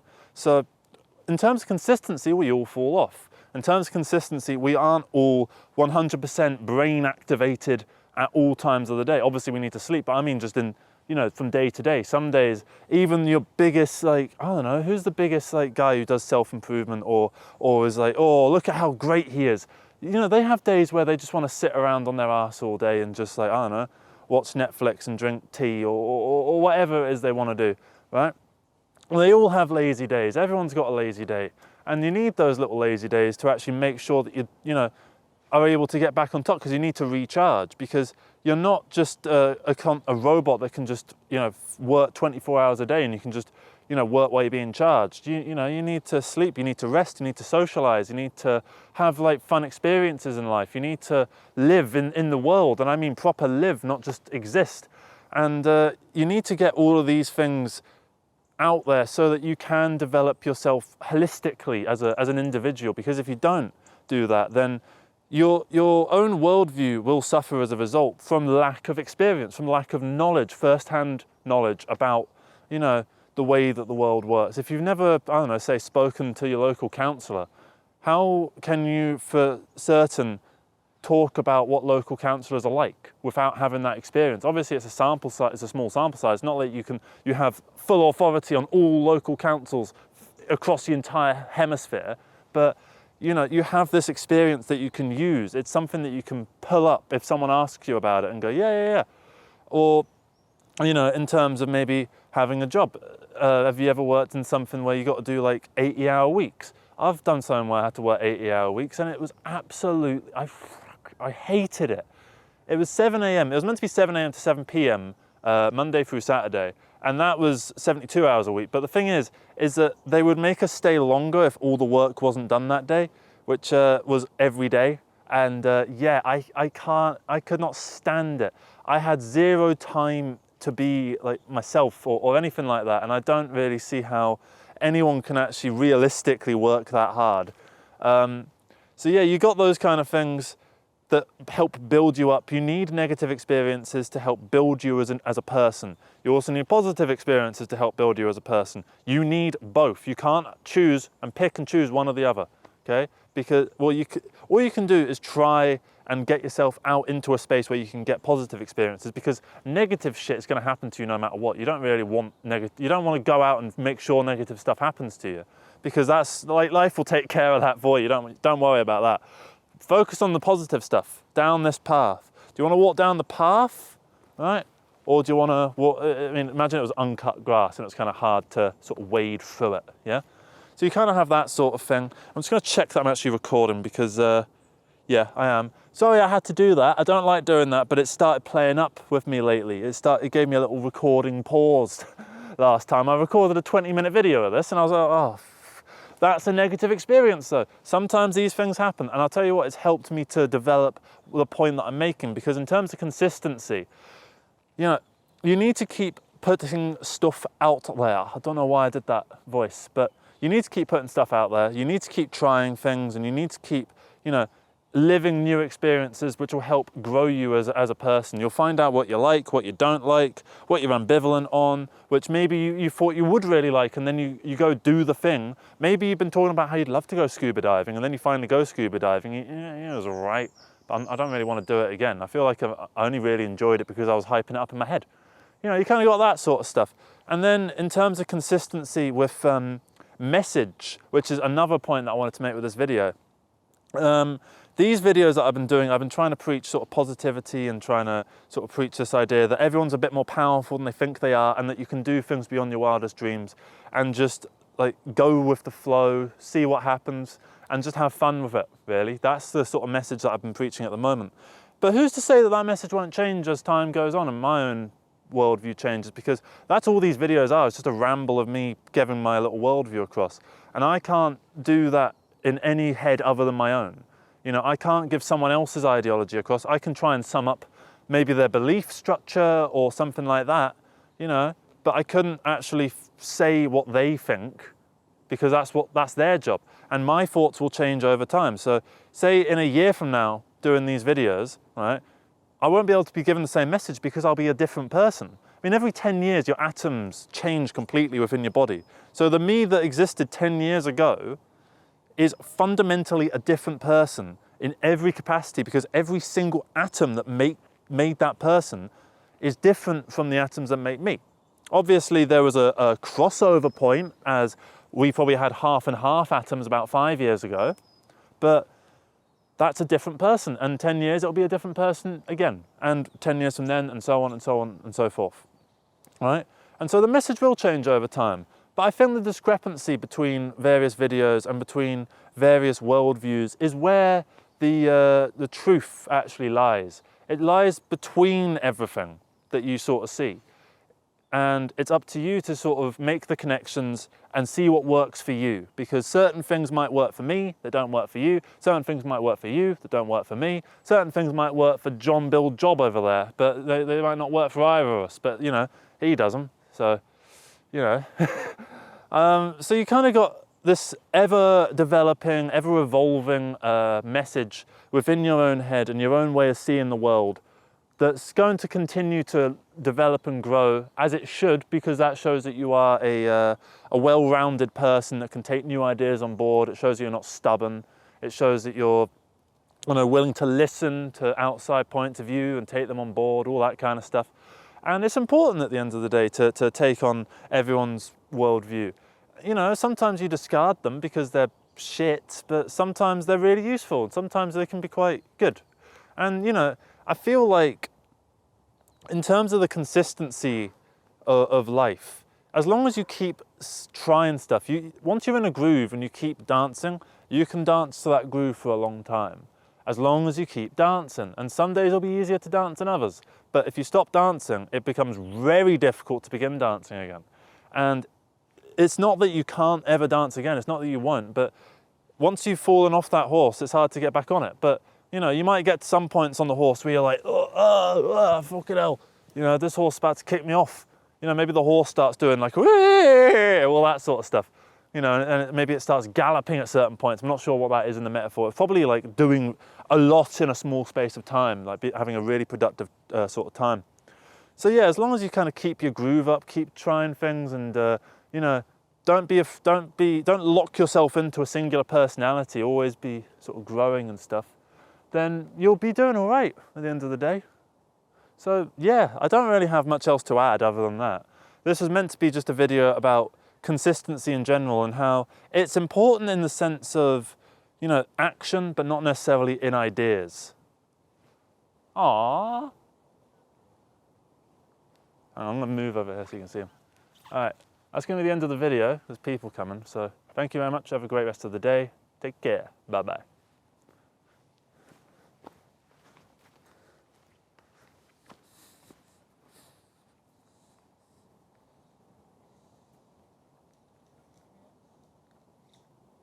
Hey up everybody, my name's Joshua Morrison, director of Johnny Moz's Lessons in Confidence, and today I want to talk to you a little bit about the idea of not stopping even when you come across some quite difficult circumstances. So today I didn't really want to film my videos. I'm a bit ill, my nose is sort of runny. I've just done a video where I'm playing a bit of music and I had to like stuff a bit of tissue paper like right up my nose, and it's just sort of like, that's not really what you're meant to do. That's not how you're meant to look. That's not how things are meant to be. You're meant to look slick and right all the time. And maybe that's not necessarily always got to be the case. Maybe sometimes we can look a bit of a wreck, you know? Especially because like illness happens to everybody. You think Brad Pitt doesn't get sick? You think Tom Cruise doesn't get ill? All of these people are slowly dying, you know? They get colds, they get flus, they get all sorts of things, right? And they're sitting there miserable and sweaty and going, oh, my head, okay? But they're still going, and obviously they take time off, okay? I'm not saying that these people are like the hardest working people ever. I mean, they're not like doctors or, I don't know, pilots. Well, I don't know why pilots was the first thing that came to my mind. People that like do serious proper things that are really like valuable for the infrastructure of the world, you know, like the people who keep the taps running, the people who keep the roads fixed, the people that sort all of this stuff out that we just take for granted, right? Sickness happens to everybody, and illness comes, and people get weakened, and people end up dropping out, and people end up falling off the horse and they have to try and get back on it. All of these kind of things. We're all kind of hanging on by a thread a little bit. This whole planet kind of is, in a weird way, when you sort of look in behind the scenes of something, and you see kind of just how unprofessional a working environment actually is, when you kind of strip back that one layer of wallpaper and you just see the brick behind it, what it's actually made of, and it's not particularly all that professional. Because everything, every company, every business, every thing, every organization in general is just an amalgamation of people that have a goal, and sometimes that goal is unified, sometimes that goal isn't unified, and us as human beings try to come together to solve problems in novel ways, whether that's necessarily creative or that's logistical, you know, in the case of like, ooh, how do we figure out the sewer system for this city we're building, or the city we're building, like we're in city skylines or something. But you know, the general point that I'm trying to make is that it can be quite hard for us all to continue no matter what, and obviously sometimes there'll be something that comes that just knocks you out, or like a personal emergency will happen to you, or you'll get so ill that you can't even do a video like this where you have to sort of apologise for being a bit ill. You are just full on just bedridden. You know, you have all these sort of little things that can kind of get in the way and mess up with your flow. And you know, sometimes it's not about just not letting it, because sometimes you don't have a choice. You have to let it happen because it will just overpower you, and that's okay, that's fine. Sometimes that stuff happens. That's the nature of life. That's the nature of the way that things are. You know, people get colds. As I said, do you think Tom Cruise or Brad Pitt or any like major hero that you might have, do you think they don't get like this? Do you think they don't have sort of bad days or off days? Of course they do. Do you think there's not a day where, like, I don't know, just people out there are just sat on their ass, just kind of like, oh God, I don't want to do this. You know, there's all of these things are happening all the time, and it's just important to stay aware of that, because you can end up comparing yourself to others, because you never see the bad times of other people, and like you're not going to see the bad times of me either. But like, I mean, like proper ones. I mean, like you'll see a bit of this, because I want to show that you can just continue anyway, even if you get a bit of a cold. And you know, most YouTubers, you hear a Let's Player just go, "Oh guys, I'm sorry for my voice a bit today. I've got a bit of a sore throat," or "Oh, sorry guys, I've got a bit of a cold, so excuse my throat." They like they like doing that stuff. Okay, because it gives a sense of connectivity to the individual, that the YouTube or whatever it is. In fact, whilst they also get to be more honest, they also get to brand themselves as more honest. So honesty is a form of branding when it comes to this sort of public speaking sort of thing, because everything is a small form of manipulation, even what I'm doing now. So don't take everything that I'm saying at any kind of face value. Don't believe a word that I say, just the same way that you shouldn't believe a word that any of the other people say. Take the words at face value. Think, do they apply to my life? If they do, then keep watching more of the videos and let the person sort of worm their way into your brain. And if you don't think that they're helping you, then just forget about them and find someone else. You know, we've all got the people that we attach to. We've got the personality types that work for us. All of these kind of things. So all you need to do really is just go for what works for you. Keep trying and don't sort of stop, even if you come into a bit of a hard time, and don't stop until you are properly boof like that, okay? Because once you get like that, boof, that's when you know you've done so much that you can actually rest easy. At least that's the way that I see it. That's probably not a healthy way of doing it, just going flat out until you collapse. But you know, why not? Why not try things? Why not you know, go for the heavy hitters? Every time I've taken a risk in my life, even if the risk hasn't paid off, or it's completely catastrophically blown up in my face, I haven't regretted taking that risk. I've done some stupid things in my life, and I don't regret any of them really, because they all help to build you up to the person that you become. Everything is a stepping stone that you build upon from there. Every single life experience is necessary to make the person that you are today. And the more life experiences you have, the more developed your own self and sense of self will become, because you have the backlog in your brain to actually understand who you are in various situations. You know what you're like in, I don't know, an intimate conversation. You know what you're like in a group situation. You know what you're like at a concert. You know what you're like at, you know, all these sort of a job interview or whatever. You know, you know what you're like in various situations. And as you learn yourself, then you're able to become the truest version of yourself, because that is something that you need a tiny bit of like exercise to actually do, because you know, it's not just about being yourself, it's about knowing that you're being yourself and not feeling like you're faking any parts of your personality to appease others, because it's very easy to sort of do that. It's incredibly easy to just sort of become someone that kind of like, what do you think? They think I'm an idiot, or they probably think I'm really boring. You know, we all get those little things, those little anxieties. You know, right now my brain's thinking, oh God, they must think I'm like fucking stupid for filming a video like this. It's fucking rank. I mean, how many videos just leave that in that shouldn't be left in? Really, I should have jump cut around it, but I'm not going to, because that's the sort of thing that is real. That's the sort of thing that happens from time to time, and it's important. You know, it's not necessarily important to see, but it's just interesting to know that we all come into these weird little situations. Like we're all vulnerable in various sort of ways. We all have our own flaws and our problems, and sometimes they get big, sometimes they get small. Sometimes we're on a high, sometimes we're on a low. The ebb and the flow of life just continues forever and ever and ever. And sometimes Mother Nature will give you a hell of a lot of stuff on a big silver platter, and sometimes it will sort of go, hey, come on now, you've been eating quite a lot. Are you not full? Yeah, sorry, I need the plate back. Well, it's just I'm doing the washing up, you see, so because I need to load the dishwasher. I'd rather get that one in. I need to put that one in first at the back because that's how it sort of works. I don't know what I'm talking about now, really. There's just an improv about dishwashers. But yeah, the overall point that I'm making is, in terms of being yourself, think of it like this. You've got one life. Let's say your life is 80 years long, okay? Now you're going to spend about 25 to 30 of them years, probably about 20 to 25 of those years, sleeping. So really you've got about 60 years. So how do you want to use those 60 years? Do you want them to be filled with moments where you can look back on and feel like, I am me, I'm proud of myself, I'm proud of who I am? Or is it going to be a case where you look back and you kind of feel like you were faking it the entire time? And because is it not better to be a genuine, sort of honest, weak-willed person than it is to be a fake, strong person?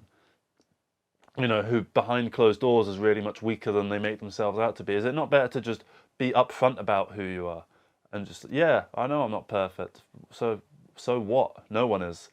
Rather than to sort of try and project something, because that's an aspirational thing. You're projecting it because you want to feel like you're going to get there someday. So it's a challenge to get to that destination, that ideal version of you. And there is no version of you that is ideal other than the one that exists at the moment, because right now you are in control of this brain fucking thing that's in your head. So you can go out there and actually see what you're going to do with it. You can put it in weird little situations. You could go out right now, go into the centre of town, or find the nearest city to you and just have a mad one on the town. If you got no money, fucking dive into an overdraft. You could just do that, you know. Or if you can't do that, you could take out a payday loan or something. Like, obviously I'm not saying these are good ideas, but I'm saying you do have the world at your fingertips at any 1 second. You can do a lot more than you think.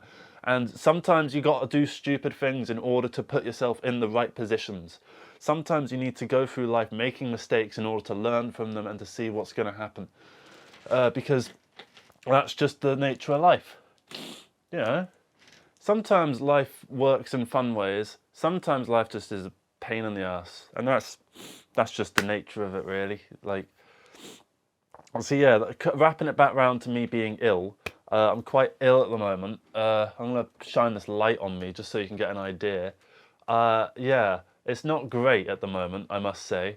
What the issue is, I think, is it's that I can't really do much talking. So I'm going to keep doing these videos, but I'm also worried that it's going to be like a bit of a turn off for viewers. I feel like the audience retention is going to go down as I fucking sniff and gob my way through the videos. But, you know, what else am I supposed to do? Do I just do it in voiceover? I feel like, nah, I don't want to do all that. I'd rather keep it honest. I'd rather keep it like this is the genuine version. And at some point I'll get over the illness, and some point I'll get ill down the line in the future. We all get ill. It's whatever, you know.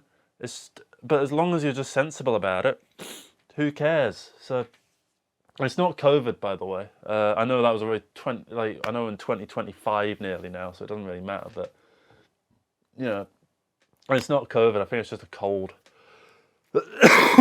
Yeah.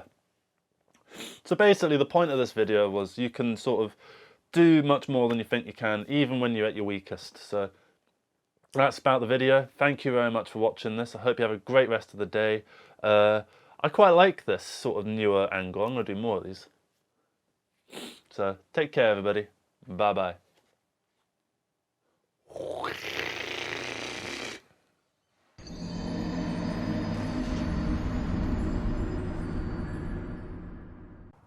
Hey up everybody, my name's Joshua Morrison, director of Johnny Moz's Lessons in Confidence, and today I want to talk to you a little bit about the idea of maturity and how maturity isn't necessarily a linear straight line. It's not like you start off at 15 and you're like at maturity 0, and you get to 16 and you're like maturity level 1, and then 17 maturity level 2, and so on. It's not like you're just continually getting more mature at a consistent rate.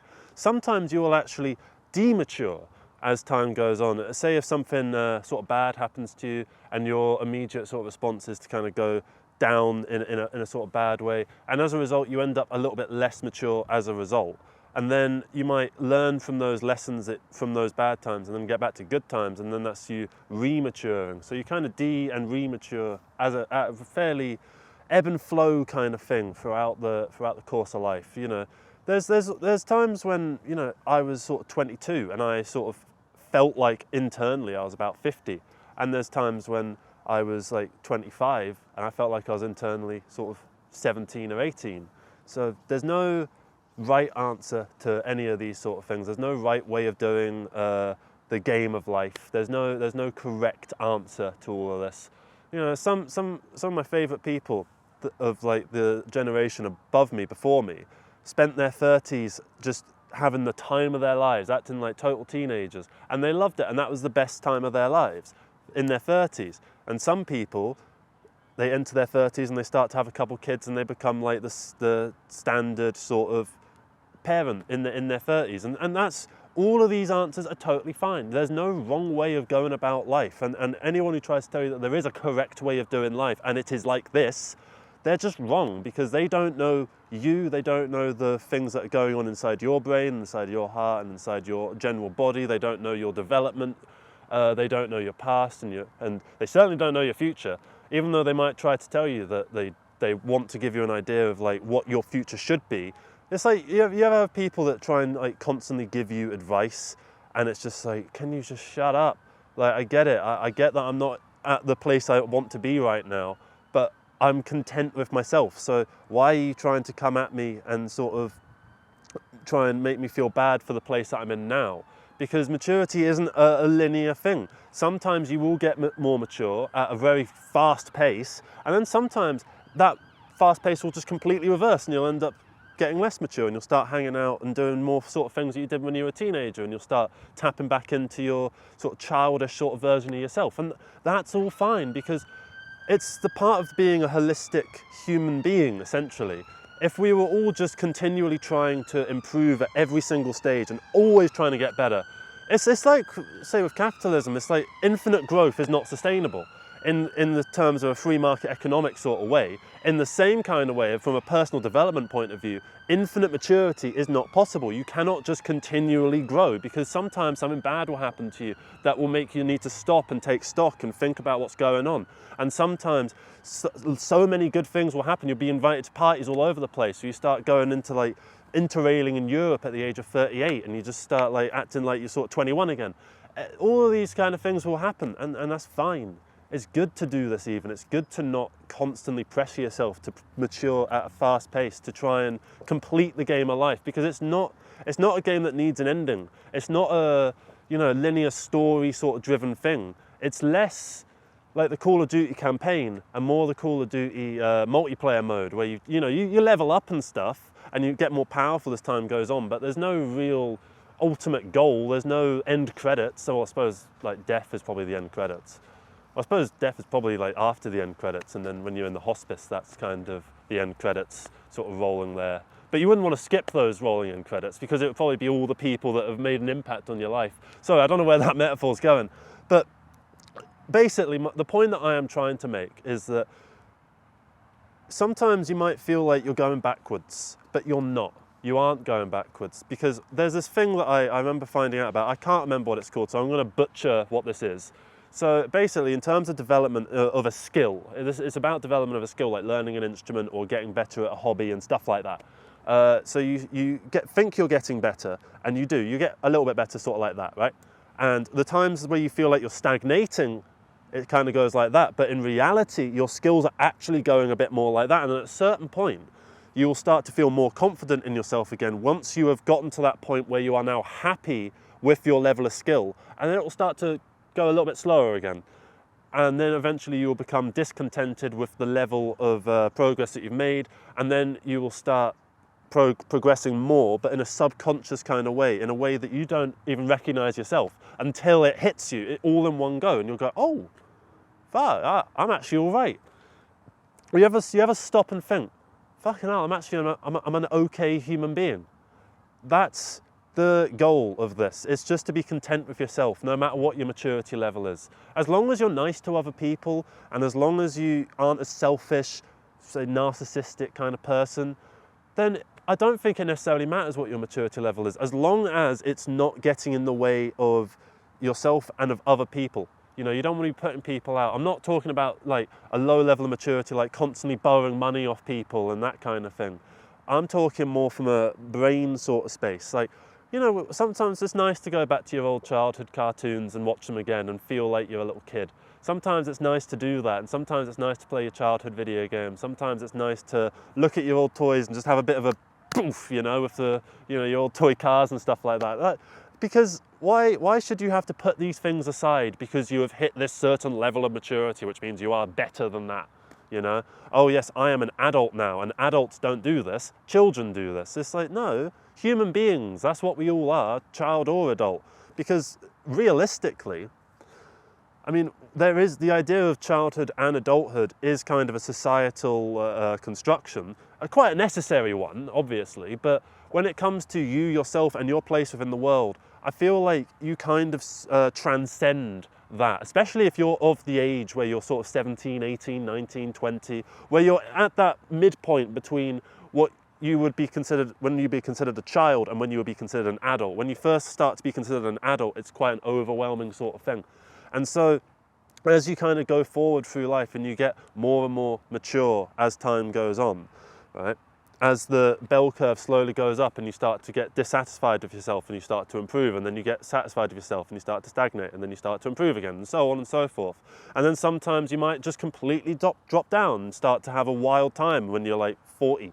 You know, it doesn't matter because it's your life, you're free to do with it as you will, and who the hell is anyone else to tell you what to do, right? Because it's your life, it's your personality, it's your being, your soul.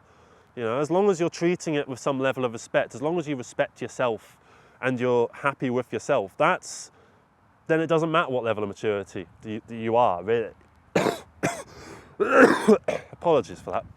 So, yeah, to wrap this kind of up, I don't think that maturity is a linear thing.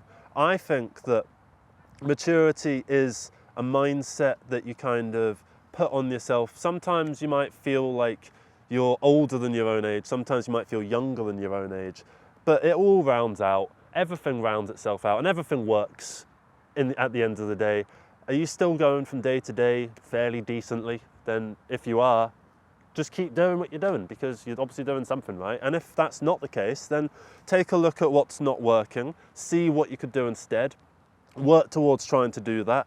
You know, say if you've got, like, I don't know, you're drinking too much, or you're playing too many video games, or like, or some certain things that are interfering with your real life.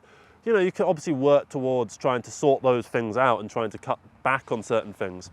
But that's not the same as a mental maturity. It's not like, you know, you turn 25 and then you sort of decide, right, I am an adult now, I don't do childish things. Or you turn 40 and it's like, right, I am 40 years old, time to start becoming a geography teacher or something like that. You know, it's totally fine to be yourself no matter what your maturity level is, and that's part of life. Yeah, so thank you very much for watching this one. Love you all, you're all brilliant, and I hope you all take something away from this video that you can feel yourself no matter what.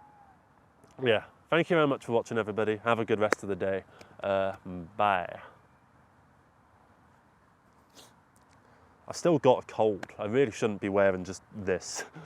Like, I should probably have like 3 jackets on. But when you get into the flow of these sort of things, you don't actually feel the cold. Like, I could probably do this just like, you know, just with the t-shirt. Wouldn't even need that, really. Yeah. This is the bit where like the 2 little things on either side, 2 little videos are. So click this one if you want some videos on a certain topic. Click this one if you want some videos on another topic. And click right over my face is now appearing a subscribe button. Bye.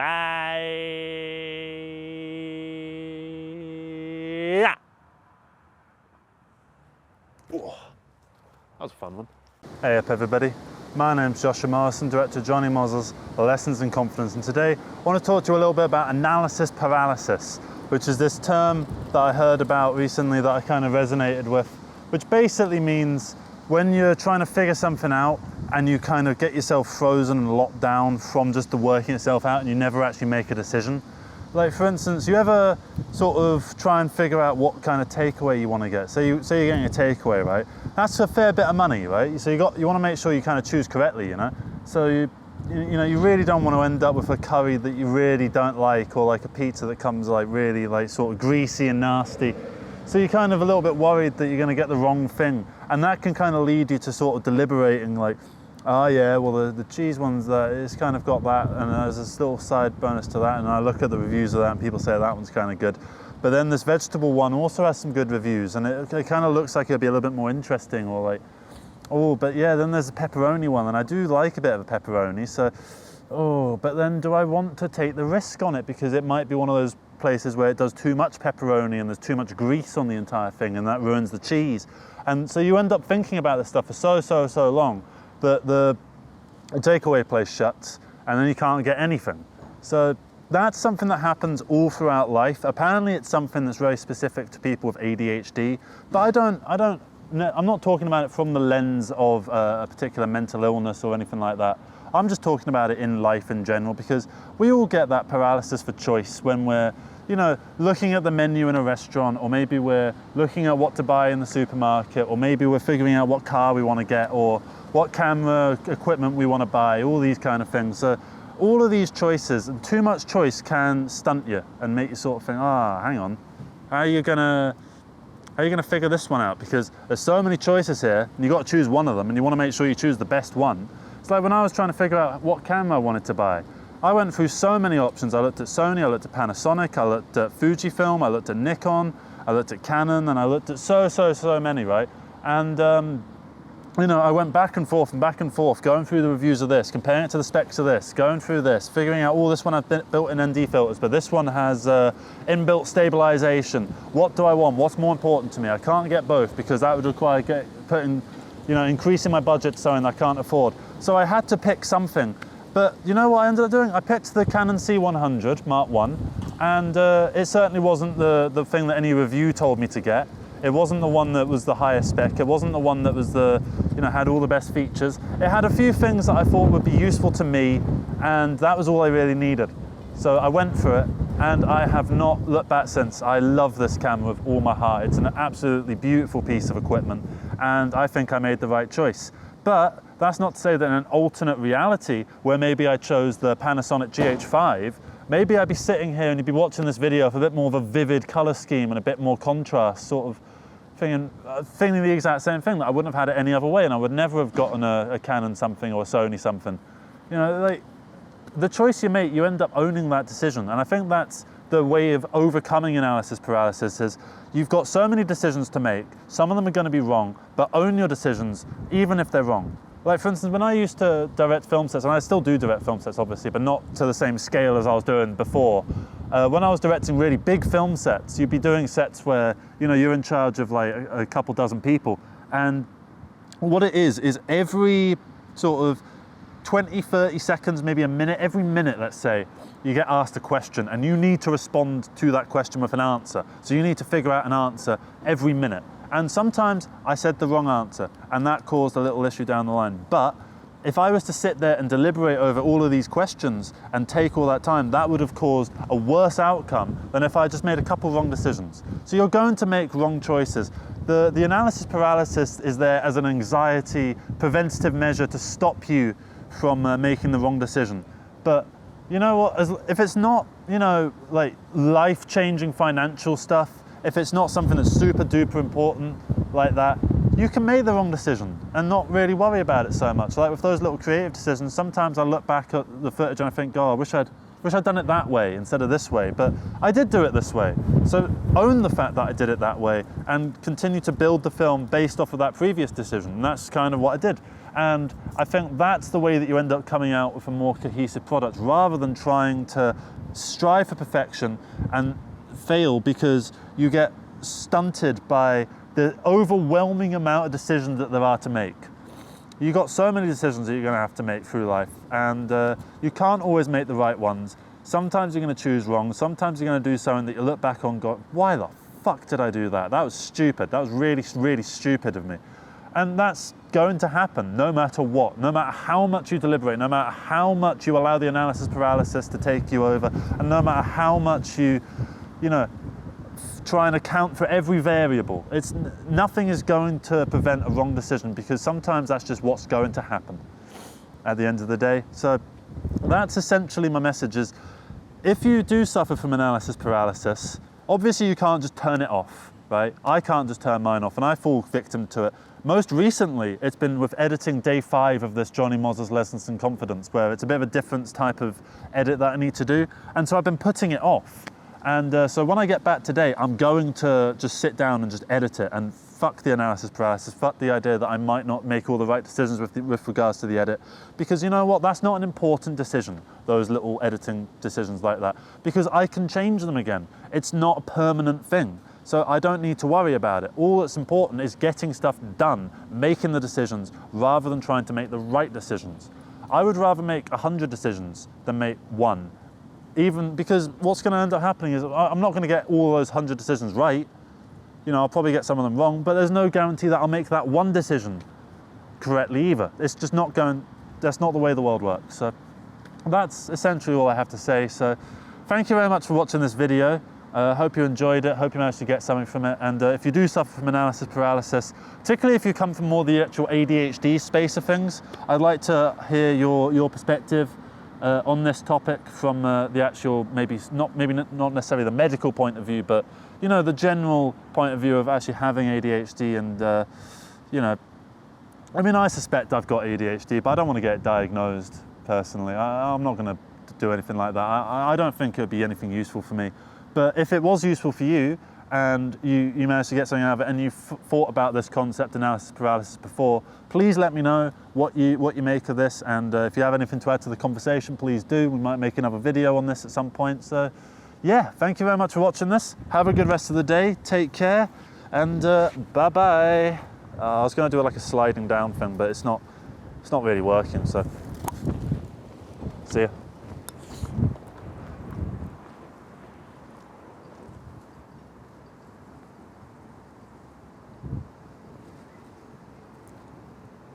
Hey up everybody, my name's Joshua Morrison, director of Johnny Moz's Lessons in Confidence, and today I wanted to talk to you a little bit about scheduling and multitasking in particular. So if you've got a lot of things to do, how do you get all of those things done? Because a lot of those things might require very different mindsets. For instance, if you've got to go to work and then you've got to pick your son up from the school, and then you've got to go, I don't know, down to the post office and sort something out there, and then you need to go do your shopping. That's 4 things that all require quite different mindsets. And to use a larger sort of scale thing, with this film that I'm making, it requires an awful lot of, you know, communication between various departments. I call them departments. It's just people that I've networked with and found through, you know, networking events and Mandy.com, and just friends that I already knew and stuff like that. There's so many different facets of making a film. There's the technical side of things. There's getting the actors in. There's getting the crew. There's finding the locations. There's the post-production process. There's all of these different elements. There's the envisioning and the planning and the writing.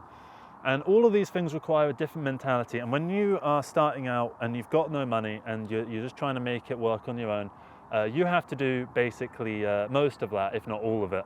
And all of those things require a completely different mindset. Writing requires a different mindset from, you know, casting. And that requires a different mindset from actually being on set and filming the thing. So all of these things require such different modes of thinking.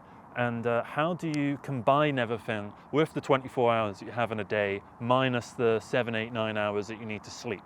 So realistically, you've got 24 hours. Take 8 away straight away for sleep. That's 16 hours a day. Now let's take 2 hours out, one for getting up in the morning and one for going to bed. So now you're at 14 hours. Now I presume that you need some off time because you're not a machine. So let's take 2 hours at least to just relax. That's 12 hours. Now let's take out traveling somewhere and back if you need to do something like that. That can be another 2 hours. So that's now 10 hours. Now let's take out all your day-to-day life errands. Now this will vary from person to person. I don't have any kids, I don't have independence or anything like that. So for me, it's not actually the biggest thing in the world, but it does take up, you know, another 2-3 hours a day. So now I'm at 7 hours per day to actually make everything kind of happen. Now, with those 7 hours, what do you do? Because you've only got 7 hours, which works out to about 450 minutes. what do you do with that time? How do you make that time as useful and productive as possible? So first off, there is the networking side of things. That's texting people. You've got to do a lot of texting, a lot of emailing and stuff like that, messaging people on mandy.com. These things take time, and these are things that you can do kind of in between other tasks. So whilst I've been out here filming my 3 videos that I've set out to film, I have also been in between, you know, checking my emails and checking my texts, and you know, I sorted out the shoot for Friday, which I've now pushed to Saturday because there was a scheduling conflict. I'm actually going to a concert on the Friday, which I'd completely forgotten about. My friend Toby, who plays Izzy Insane in the film, invited me out to a concert, so I'm going to that on the Friday, and I was meant to be doing the filming on the Friday, and I was kind of like, oh no. So I sort of messaged the couple people that were to help me out. I said, can we push this to this day? Because they were already kind of able to do either or. It wasn't completely locked in for Friday yet. So I made the decision to make it for Saturday. So whilst I've been out here, I've also kind of got that done, for instance. While I was doing my filming the other day, I was uploading videos for this channel. Whilst I was on the break, I uploaded the quantity and quality video whilst I was doing the break, and you know, in between sort of talking to everyone else that's on the set and like, you know, hanging out and all that kind of stuff, I was just doing that as well. So you're always kind of in this work mode from beginning to end of the day, and you just use the little time that you actually have available to actually create something. And what you can do to try and make things more efficient is to branch out and network and try and not have to do everything on your own. There are so many brilliant and wonderful creatives out there that can help you on your journey. You know, I love helping people fulfill their vision, you know, and shooting people's films, and that's what I kind of do. I'm the director of photography, so I love to do all that kind of stuff. I love to try and make it look satisfying for the audience, you know, and try and fulfill their vision and make their worldview come across on the screen.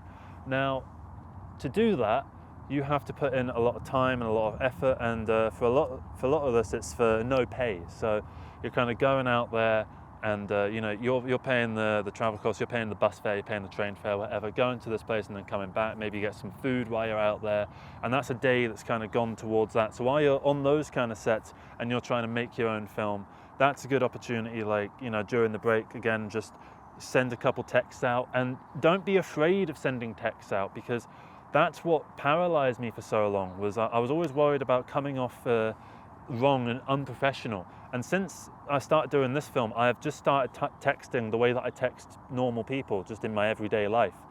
You know, I'm not the sort of person to say, "Dear so-and-so, thank you so much for your application. We are pleased to say that you've got the job. Please send your blah blah blah to this blah blah blah." I don't really do that. I'm kind of like, "Hey, yo, yeah, that was really good. I really liked what you were doing there. That's brilliant. Yeah, I'd love to have you on board. You know, I think that you'd be such a great addition to the team and stuff."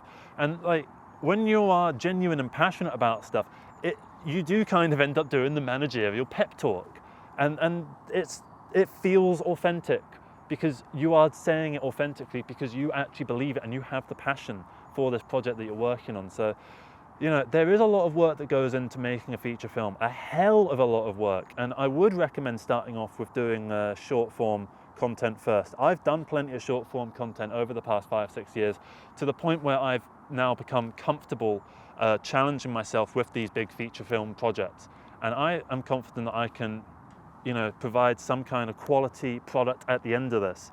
And the reason that I feel confident in that is because I have networked and found so many amazingly talented people that have come onto this Johnny Moses Lessons in Confidence to help various parts along and to make things sort of smoother and better, so that I don't have to do literally everything. Like Eva, the costume design, for instance, has really added such an interesting element to the film, and it's also taken a lot off of my own mind, because now I don't need to worry about you know, costume quite so much.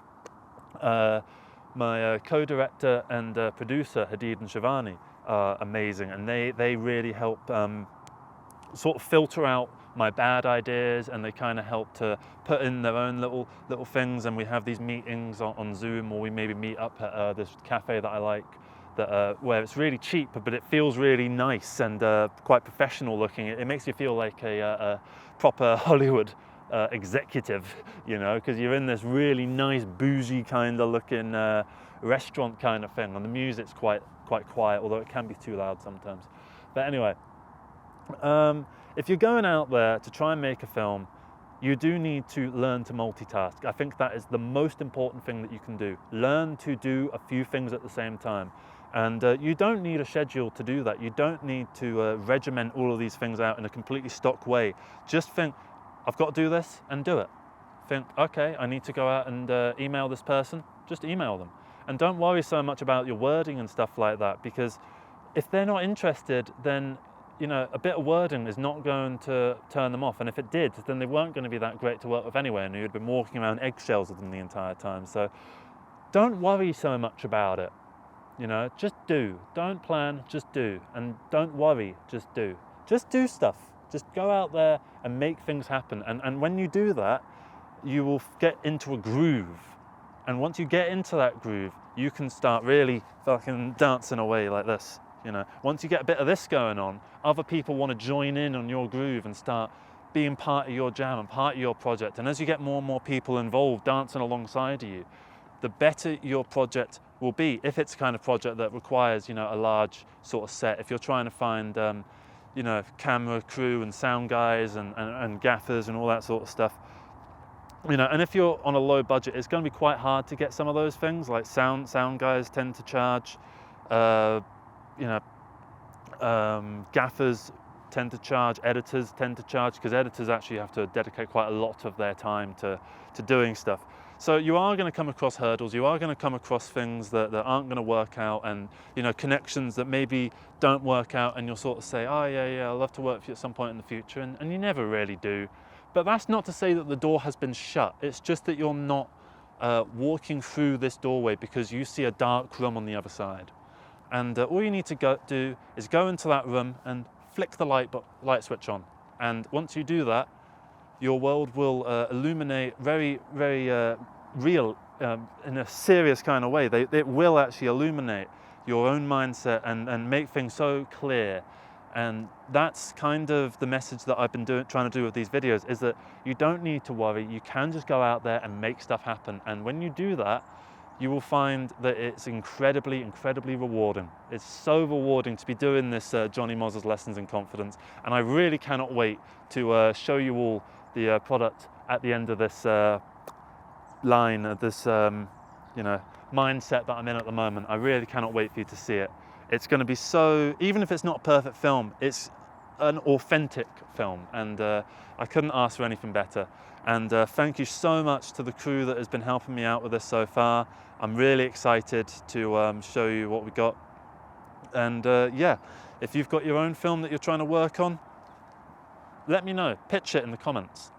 And you know, if you see one that's kind of interesting, message them, find their Twitter or their Instagram or whatever, just give them a message and just sort of go, hey, I liked that picture for that idea you've got.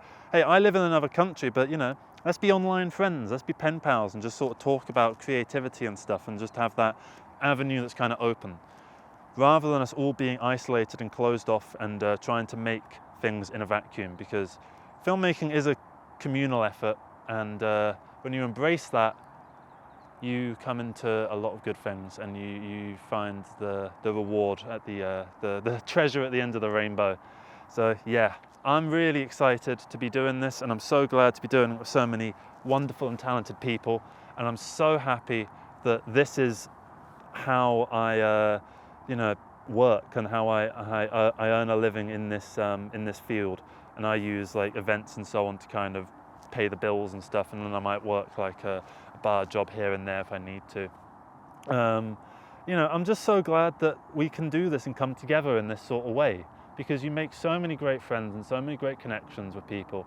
And some of my best friends I've met through you know, Mandy, and you know, started off on a project where we were putting up this professional wall that slowly gets broken down across the course of filming, and then by the end of the shoot, you know, like you message someone like the director of the shoot you're going to, and it's all very professional. You're like, hey, this person, blah, blah, blah, blah, all the best, you. And then they do the same in response. And then after the shoot, you just start texting like you're texting normal people. And I think that's so much better and so much more interesting to just talk the way that you would talk and just be yourself. Because if you just be yourself, you get rewarded by it, by the people around you. Because they feel like in your company, they too can be themselves, because this is a place, safe space for authenticity and self-expression. And I think with that, I'm going to close this video out. Thank you all so much for watching this. If you are in the London area and you are interested in joining Johnny Moz's Lessons in Confidence, send an email to Official Morrison Films @gmail.com. So in a radio voice, that's officialmorrisonfilms@gmail.com. Yeah, just send over like a show reel. Don't worry about being all professional with it. Send a show reel, send some stuff that you've done. Let me know what you kind of want, and I'll send over the script that I've got so far, send over a couple little bits of information. And yeah, we'll see what we can make out of it, because this is all about bringing a community together for the purposes of a singular vision and putting that vision out there. And once it is out there, it will be because of the hard work of this community that we managed to get it done. And because no man is an island, no man can do it all on their own, and I could never make Johnny Moz's Lessons in Confidence on my own. I need the talent that has come on board, and I'm so thankful for them. And I'm so thankful for you for watching this and you know, taking something away from this. And you know, I sometimes get comments that kind of go, oh yeah, I really got inspired by this, and you know, made me want to go make something, and that's such a great feeling. And I want to perpetuate that and perpetuate this community-driven spirit, you know. So yeah, thank you so much for watching. Have a great day. Take care. I'm going to leave you with Warren Farm. This is one of the most beautiful places in the world. Another bastion of community. I find so many brilliant creatives that come down here. Like I came here once when I was shooting a music video, and there was a guy with a drone, right? And I sort of thought, oh, wouldn't it be cool to have a drone in my film, right? So I sort of said to the two actors I was filming with, hey, I'm gonna go try and chat to the drone guy. So I ran up to the drone guy, and he was right around this sort of area, right? And said to him, hey, how's the drone sort of stuff going? He's like, yeah, not too bad. I'm just practicing for a music video shoot I've got to do tomorrow. There's quite some intricate kind of moves that I've kind of got to do, so I'm trying to get those sort of nailed down. And I was like, hey, I've got a couple actors with me here. How about you can practice those moves with my actors, so you've got some subjects to follow, and then you just send me that footage and I can put it in a music video and credit you. And he was like, yeah, all right. And then we all start getting together, we have a really nice time, and then he starts directing the actors, sort of going, actors, run, and they all run all the way down there, hey up, and they all run all the way down there, and they just make so much, the shots are so good. Here's a preview. It's brilliant, isn't it? I'm gonna try and find this guy's Instagram. I can't remember what his Instagram is. I don't have Instagram anymore, so I'm gonna get it up for you. And yeah, I'm gonna leave you on some of these shots. Yeah, take care, everybody. Bye-bye. I felt like that was a shorter one, like 13 minutes. Hey up everybody, my name's Joshua Morrison, director of Johnny Moz's Lessons in Confidence, and today I want to talk a little bit about these videos, in particular, what's the point of them, what am I trying to do with them, what am I trying to say, etc, and kind of amalgamate 130 odd of these videos in a month and a half into one, just easy, you know, just too long, didn't read it. Here's the shortened version. Basically, I want to try and encourage you to go out there and start whatever it is that you're trying to do, whatever your dreams are, whatever your aspirations are, right? And you've got this sort of idea that they can come, but I need all my ducks in a certain order in order to actually get that done, in order to begin the process of elevating to my ideal level. I would challenge that by saying you don't have to get to that point, and you will never get to your dream if you never start walking. I can't teach you how to walk, but I can teach you how to sort of maintain a pace, right? That's essentially the idea here. I can't help you with the beginning stages of it. I can't help you with, you know, how you know, the spark that gives you the drive to do what it is that you want to do. But you've already got the drive, and you're trying certain things, and things aren't working. You feel like you need to change a course. That's the sort of thing I can help with in terms of trying things and experimenting with your life in general and what you're doing and so forth and so on in order to achieve your aspirations. Because whatever your aspiration is, the road to it is a long, arduous and complex journey that must be undertaken by yourself and only yourself. Only you can get yourself to these places. No one else is going to be able to. I mean, other people can sort of point over there and be like, maybe you should go get that like bucket of gold before you carry on walking. You know, you might have missed a bucket of gold. Someone could point it out and go, there's a bucket of gold over there. You could get that and scrap it. Sell it to cash converters or something, you get a bargain. Or you probably actually take it to the Bank of England, actually, preferably, if it's a bucket size. But anyway, you could, you know, that's how I think other people can help. Because there's all these self-improvement YouTubers and, you know, motivational speakers out there. And, you know, you find those ones with the sad violin music under them with little drawings. That what's that channel that does all those little drawings with like speeches by Alan Watts and all that sort of stuff? And you watch them and you get a big sort of splash of inspiration to be like this better person that isn't you. It's this ideal version of you that you're going to begin now. The new phase of your life is constantly starting, and then after a certain amount of time, that kind of dissipates and you return to your normal baseline of unproductive and you know, sleepy, bit depressed, etc., and you no longer have that motivation. But it's about, once you can get up to that point that you got after watching that fucking Alan Watts video, whatever it was, right? You want to get to that point and flatline at that point. So that becomes your new baseline in order to continue to develop and continue to grow, continue to expand your knowledge and your experiences in this world, right? And once you've got that, once you've got a collection of experiences, once you've got, you know, a long list of experiments, some that have worked, some that haven't, some that you've got like inconclusive data on, that's when you can begin your life, essentially, is the idea. But I don't think you need to actually put all the ducks in order to begin your life. I think your life is the process of putting said ducks in said row and said order. Because you might put this brown duck over here and you might sort of think, actually no, that doesn't work there, let's shift it over to the left, right? Or actually there's a swan over here, get that out, right?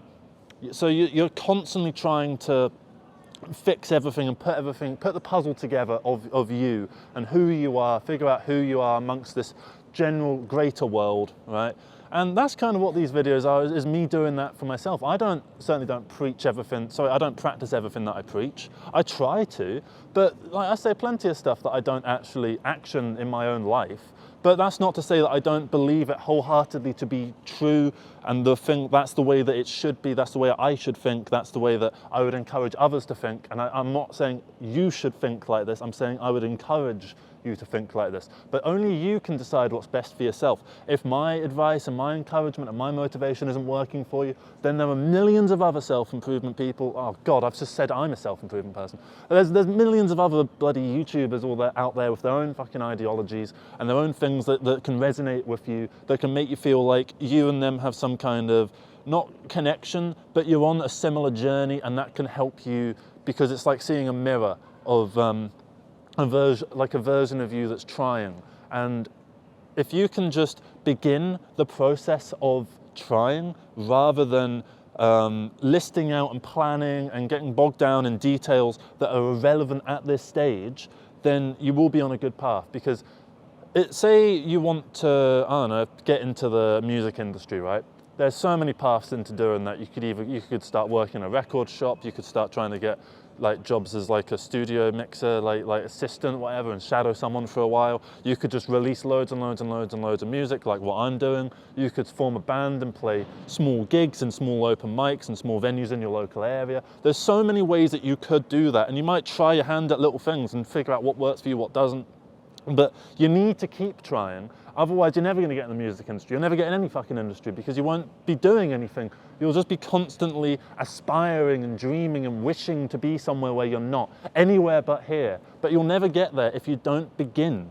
And it's better to begin running and then fall flat on your face and trip over a few hazards, right, and get a few bruises, right, and then get to your destination bloody and battered, than it is to just like call an Uber and get the Uber to your destination. I don't know what that is. That's probably like winning the lottery in this example, or like getting, I don't know, inheritance, or like, you know, you're a trust fund baby or whatever. Like I don't know.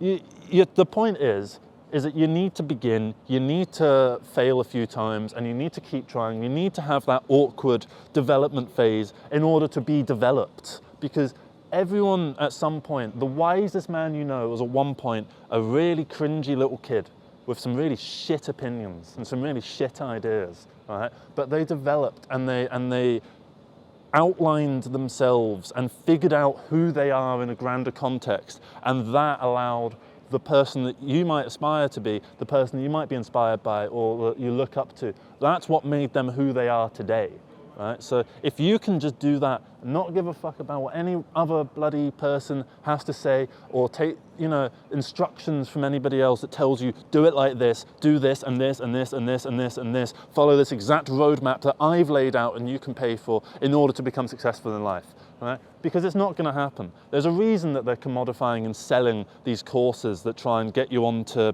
like, you know, some business thing, or to try and make you better in some various way, and they charge you a load of money for it. Because the idea isn't to get you successful, it's to keep you dreaming, it's to keep you constantly aspiring to be this thing. That way, because you notice how they all pay monthly, right? That's why they pay monthly, because they don't want you to be successful. They want you to keep paying them, right?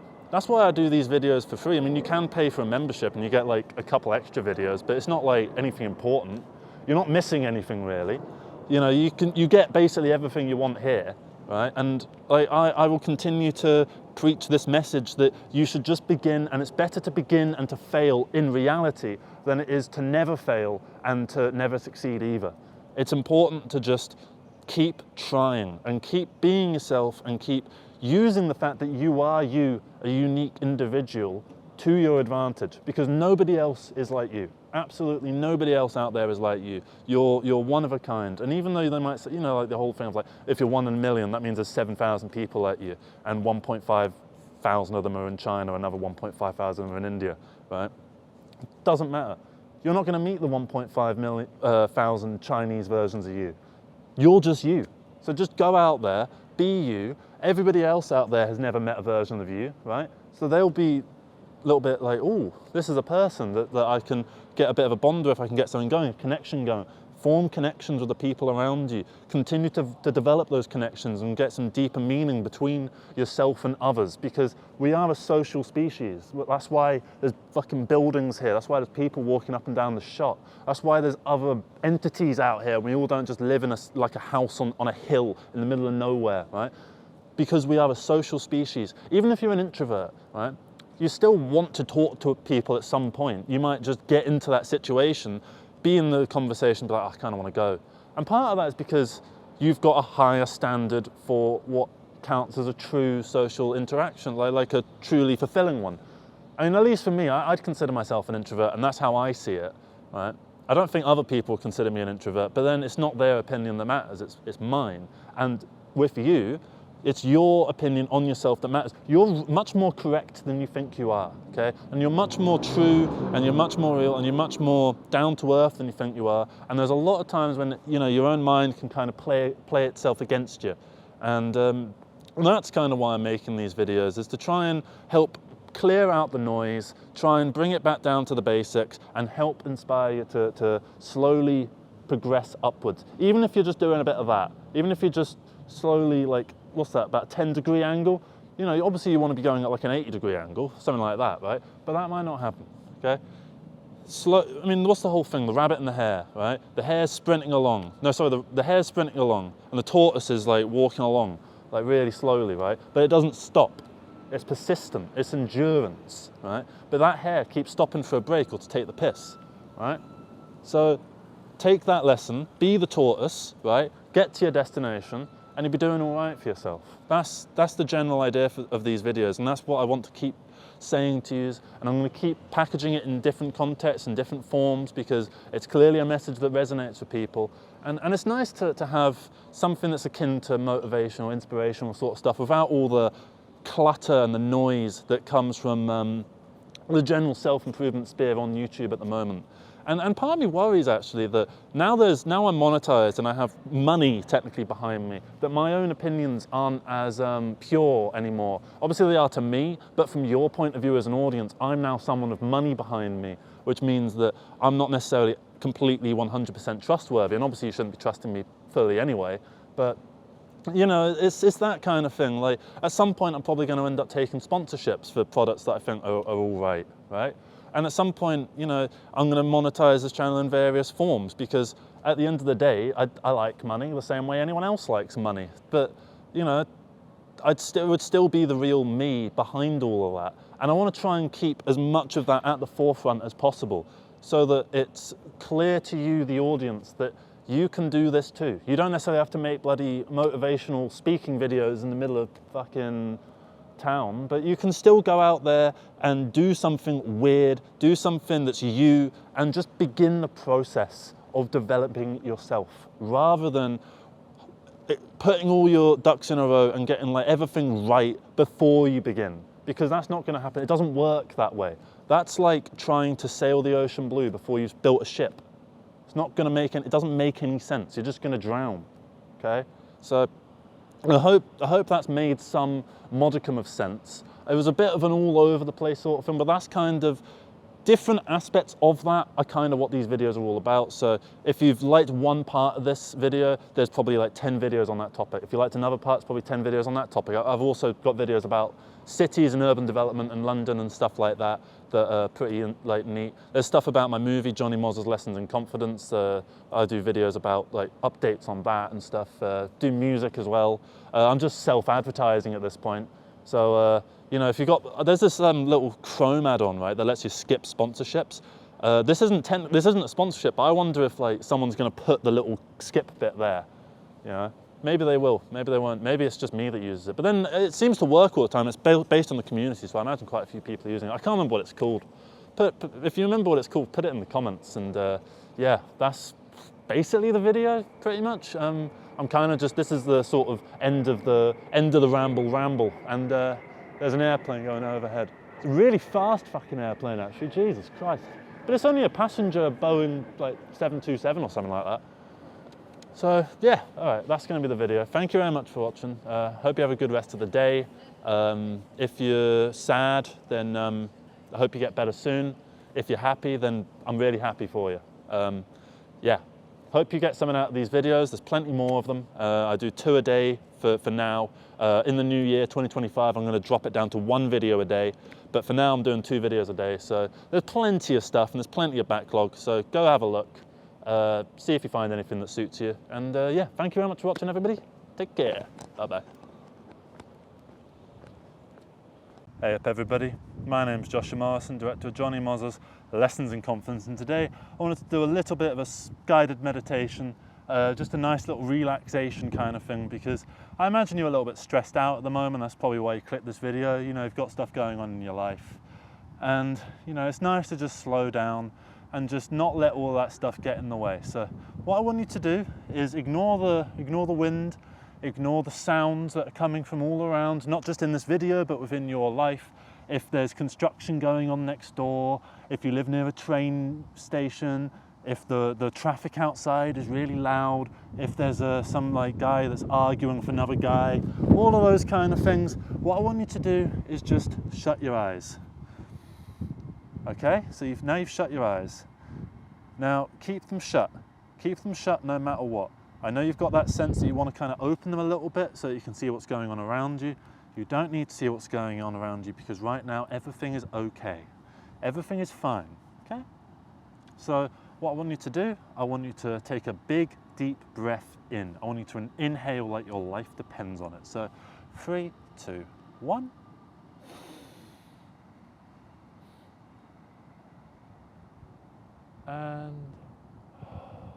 And out.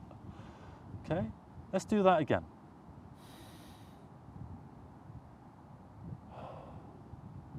Do it one more time. Best of 3.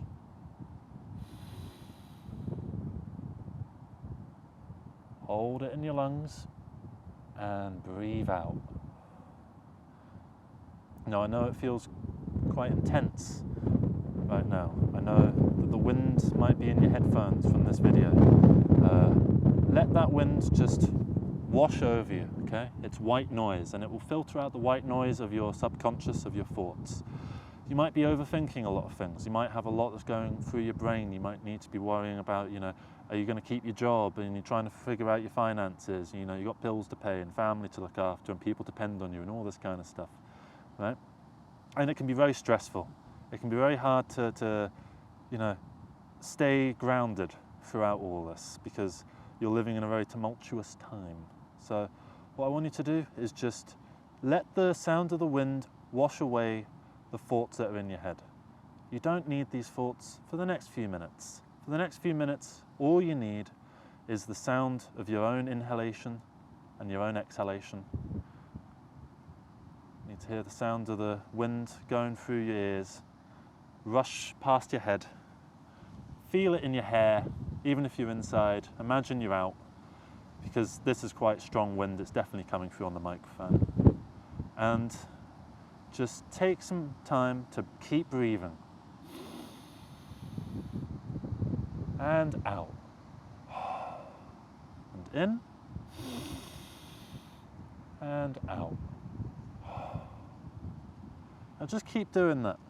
Keep doing that, and keep your eyes firmly closed. Actually, don't keep them firmly closed. Keep them gently closed, as if they want to spring open at any second, but don't let them spring open, because there's nothing that you need to see right at this second. Just keep the sound of the wind rushing through between your ears.